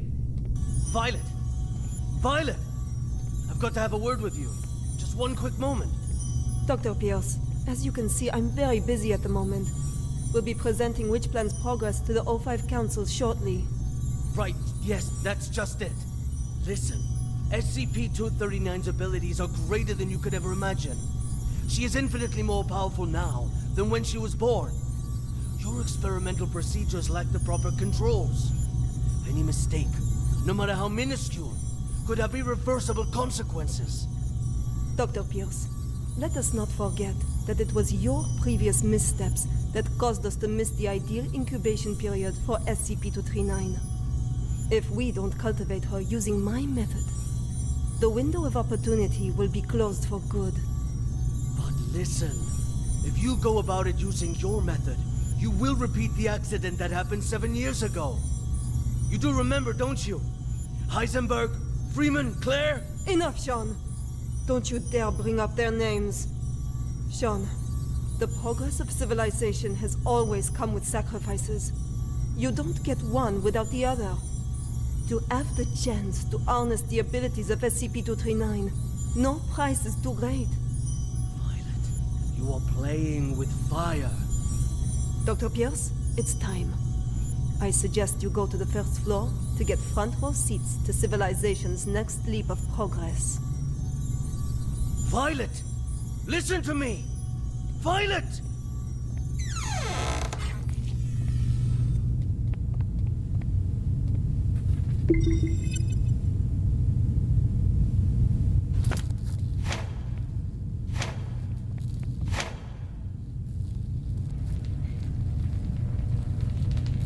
I am Violette Tattoo, and this is the meter test part 1. SCP-239. Do you remember our friend here? The little robin with the pretty feathers? Can you make it come out and play with us? Okay.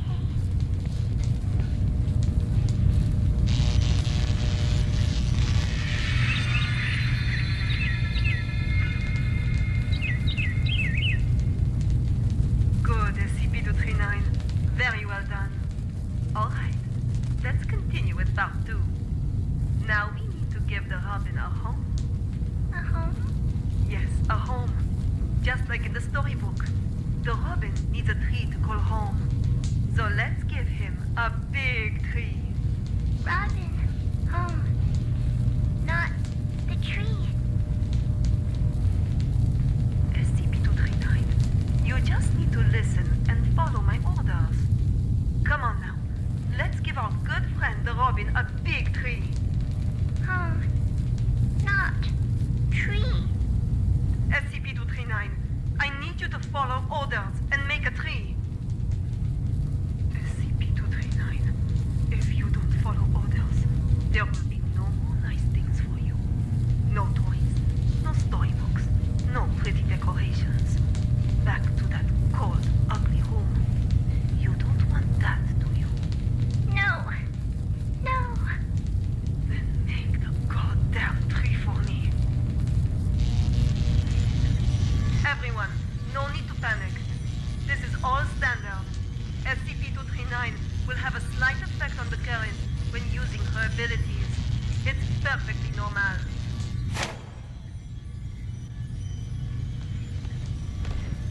Very well done, SCP-239.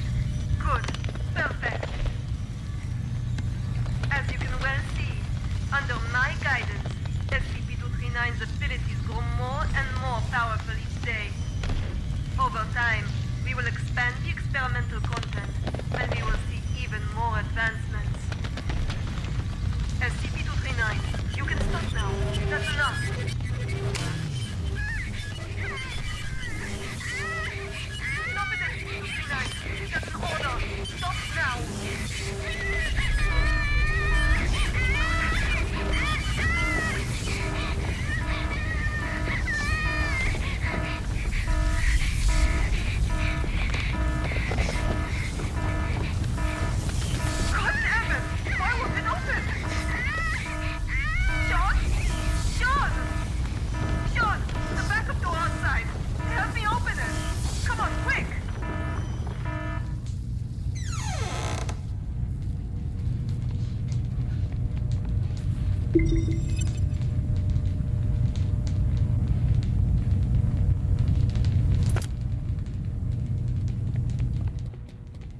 open!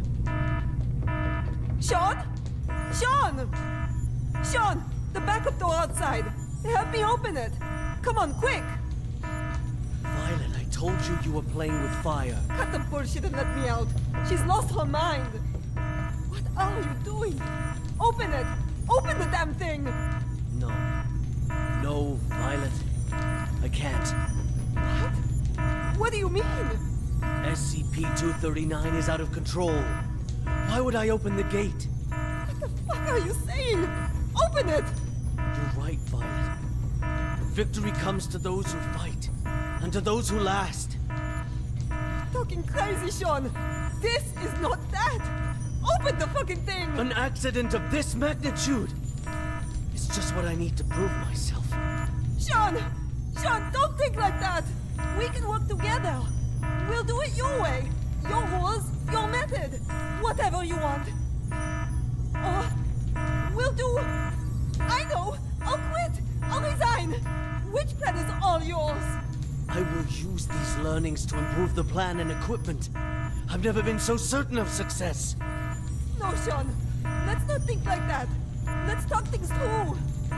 You have proven invaluable, Violet. You will not die in vain. No, Sean, no. No, no, no, you fuck! You fucking Sean! I quit! Sean! You should... Ah!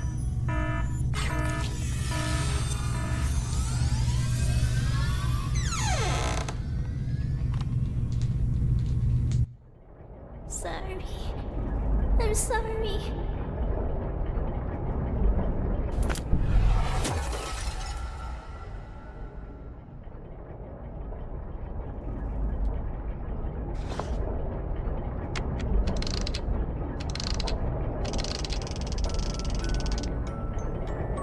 D6744. The energy output is getting out of hand. How much longer?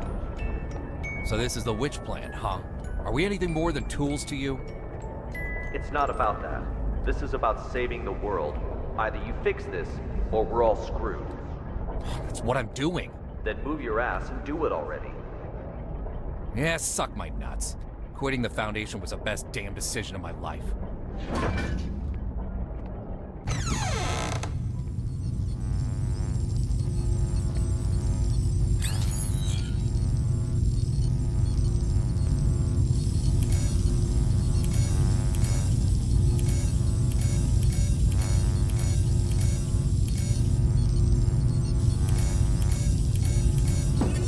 I now present to you the ARB Potential Development Device 2.0. This device is capable of not only better stimulating the potential of abnormal objects, but can also automatically turn on the respective electric field control, so long as the abnormal objects exceed the preset amplitude. This will ensure that the experiment is foolproof, with zero chance of runaway. The tragedy of Directed Tau 2 cannot be repeated. We must learn from our mistakes. We must not forget the enormous power of SCP-239. And we must treat security as a top priority. Otherwise, all of this will be for nothing. Do not forget the credence we live by. Secure, contain, protect. This we must uphold at every turn.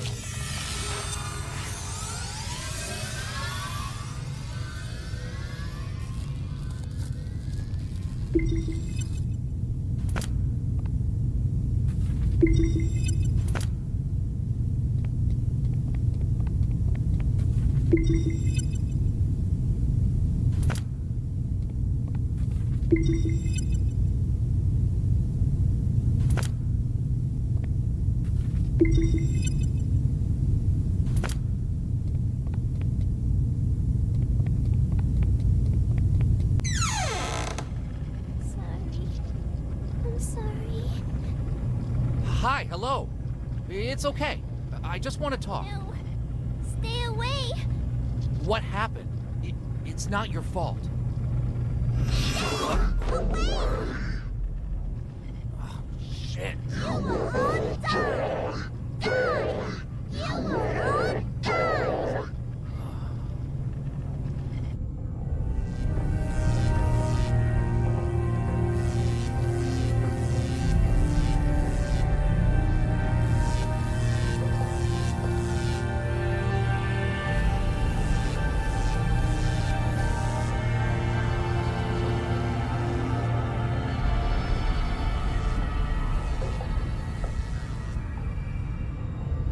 Dr. Sean Pierce.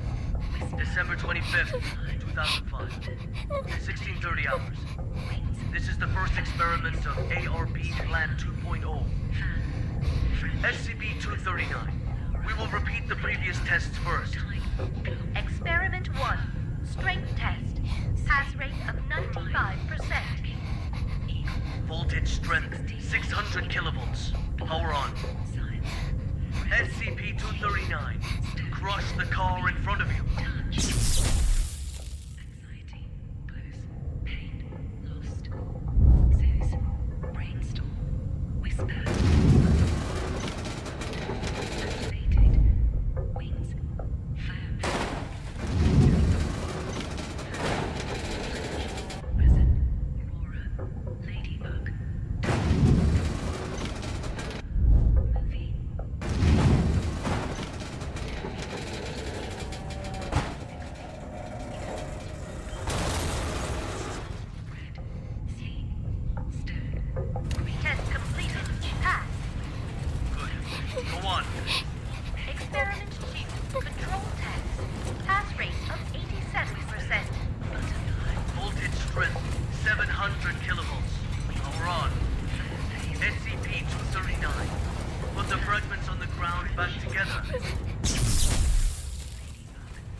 Begin the new test.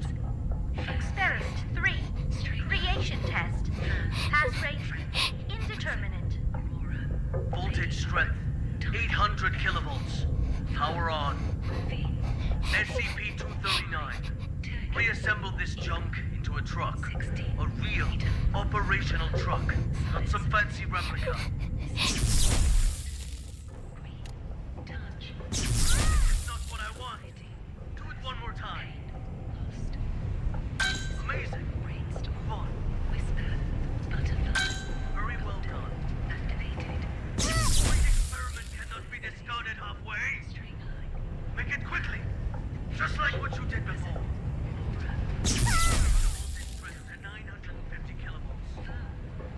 Dr. Pierce, our equipment can't handle that much current.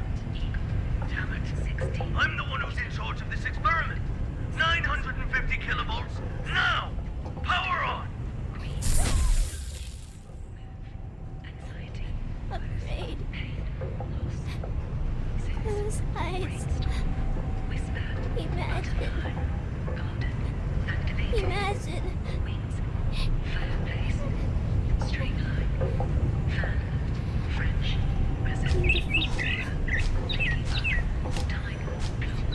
Beautiful.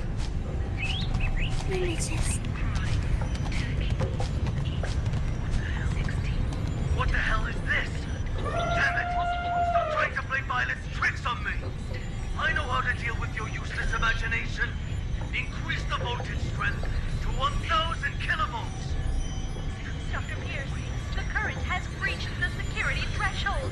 If left to overload, the device could explode at any moment. Get the hell out of here!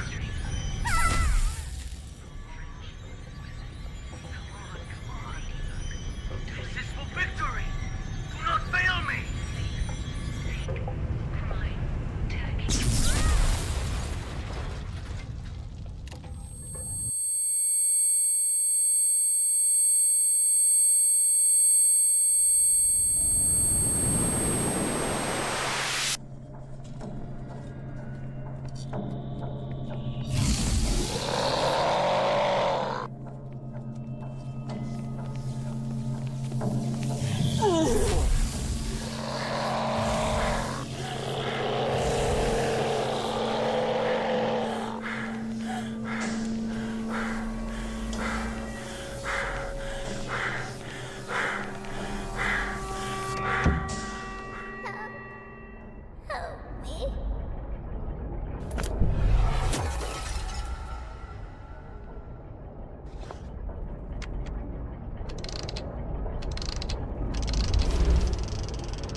D6744, nicely done. Hold on. The outflow of energy of SCP-239 has subsided and is now beginning to dissipate.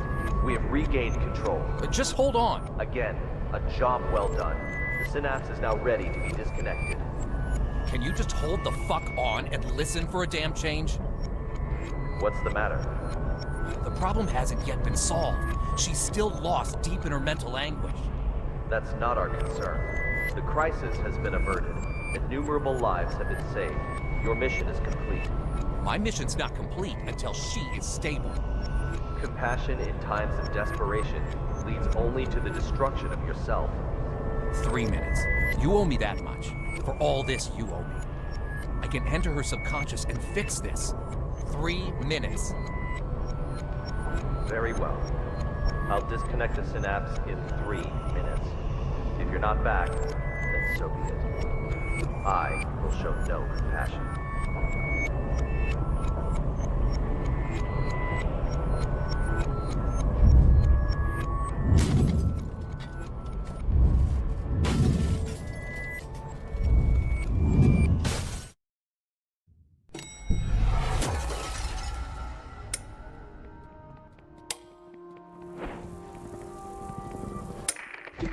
Team Honey Badger has entered the value anomaly area.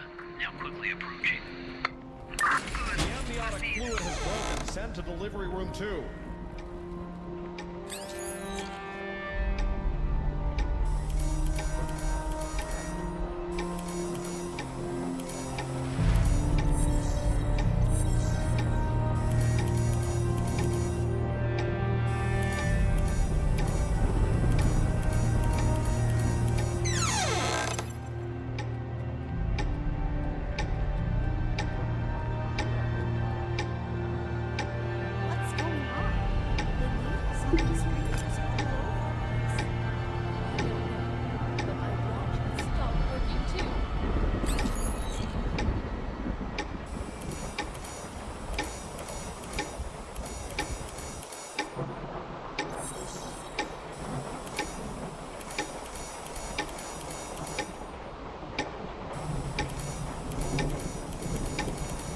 Maternal dystocia, profuse bleeding. Send to operating room now.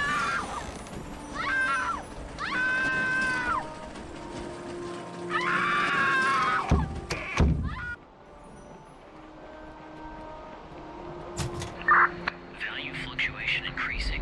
Team Honey Badger approaching target. 100. Blood pressure, normal. Hemostat. Target confirmed. Containment operations ready. Excellent. Operation Witch Hunt, commence.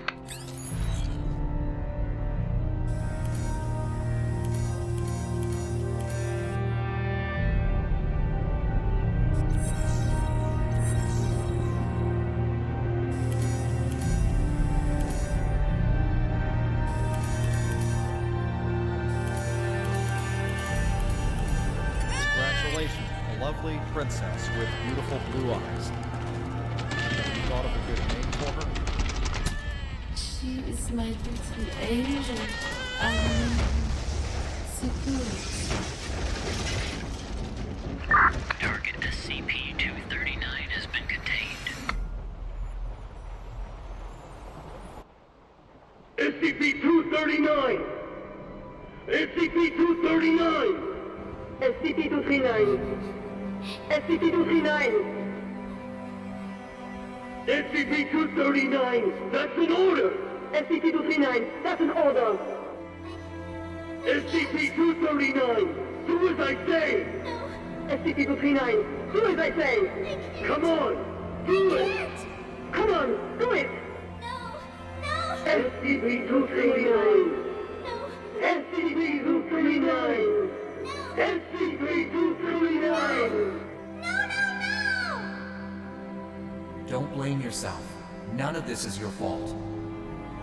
Maybe you weren't meant for this world. Close eyes. Imagine. Imagine. Beautiful. Images.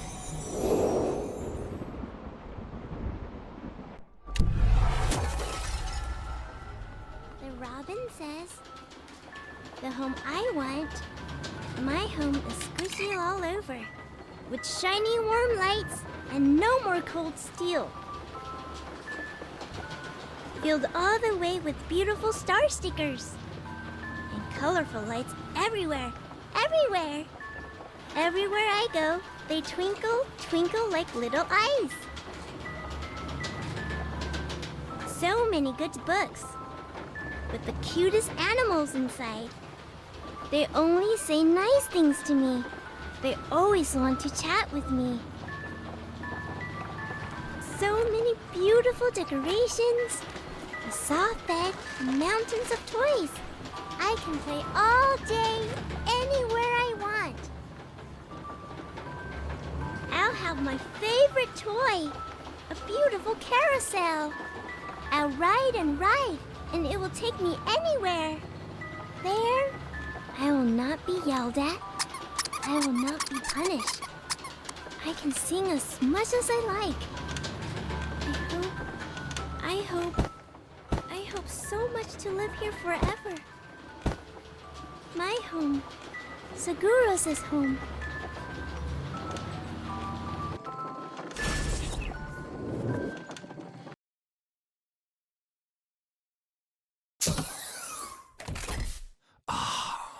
Oh, my head. Take a deep breath. Just some minor side effects from the forced disconnection. She's not coming back. What? In the end, she chose to shut off her subconscious. She'll sleep forever, like a plant. Maybe that's for the best. Anyways, our primary concern is the incident report. It'll require some brainstorming. Not my concern. I'll arrange for someone to take you back. See you on the next mission. Not in this lifetime.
B426.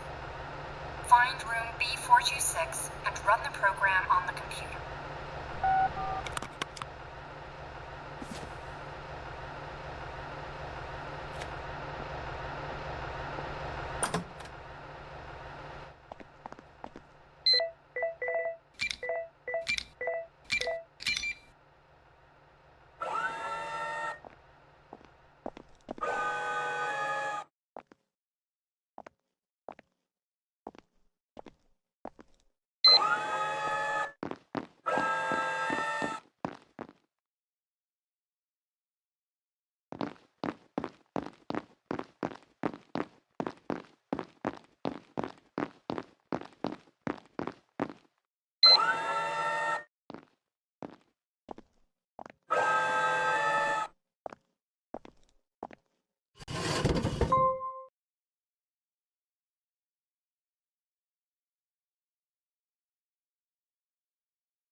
am a toaster. I am a toaster. I am a toaster. I am a toaster.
I am a toaster. I am a toaster.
Carl, next comes the final choice. There are 2 doors in front of you, one red, one blue. If you want to give up and leave, go through the red door. The past few months will have been like a dream. You will remember nothing after waking, and this road will end here. You go through the blue door, you stay in Wonderland, and I show you how deep the rabbit hole goes. Leave, or stay. The choice is your own.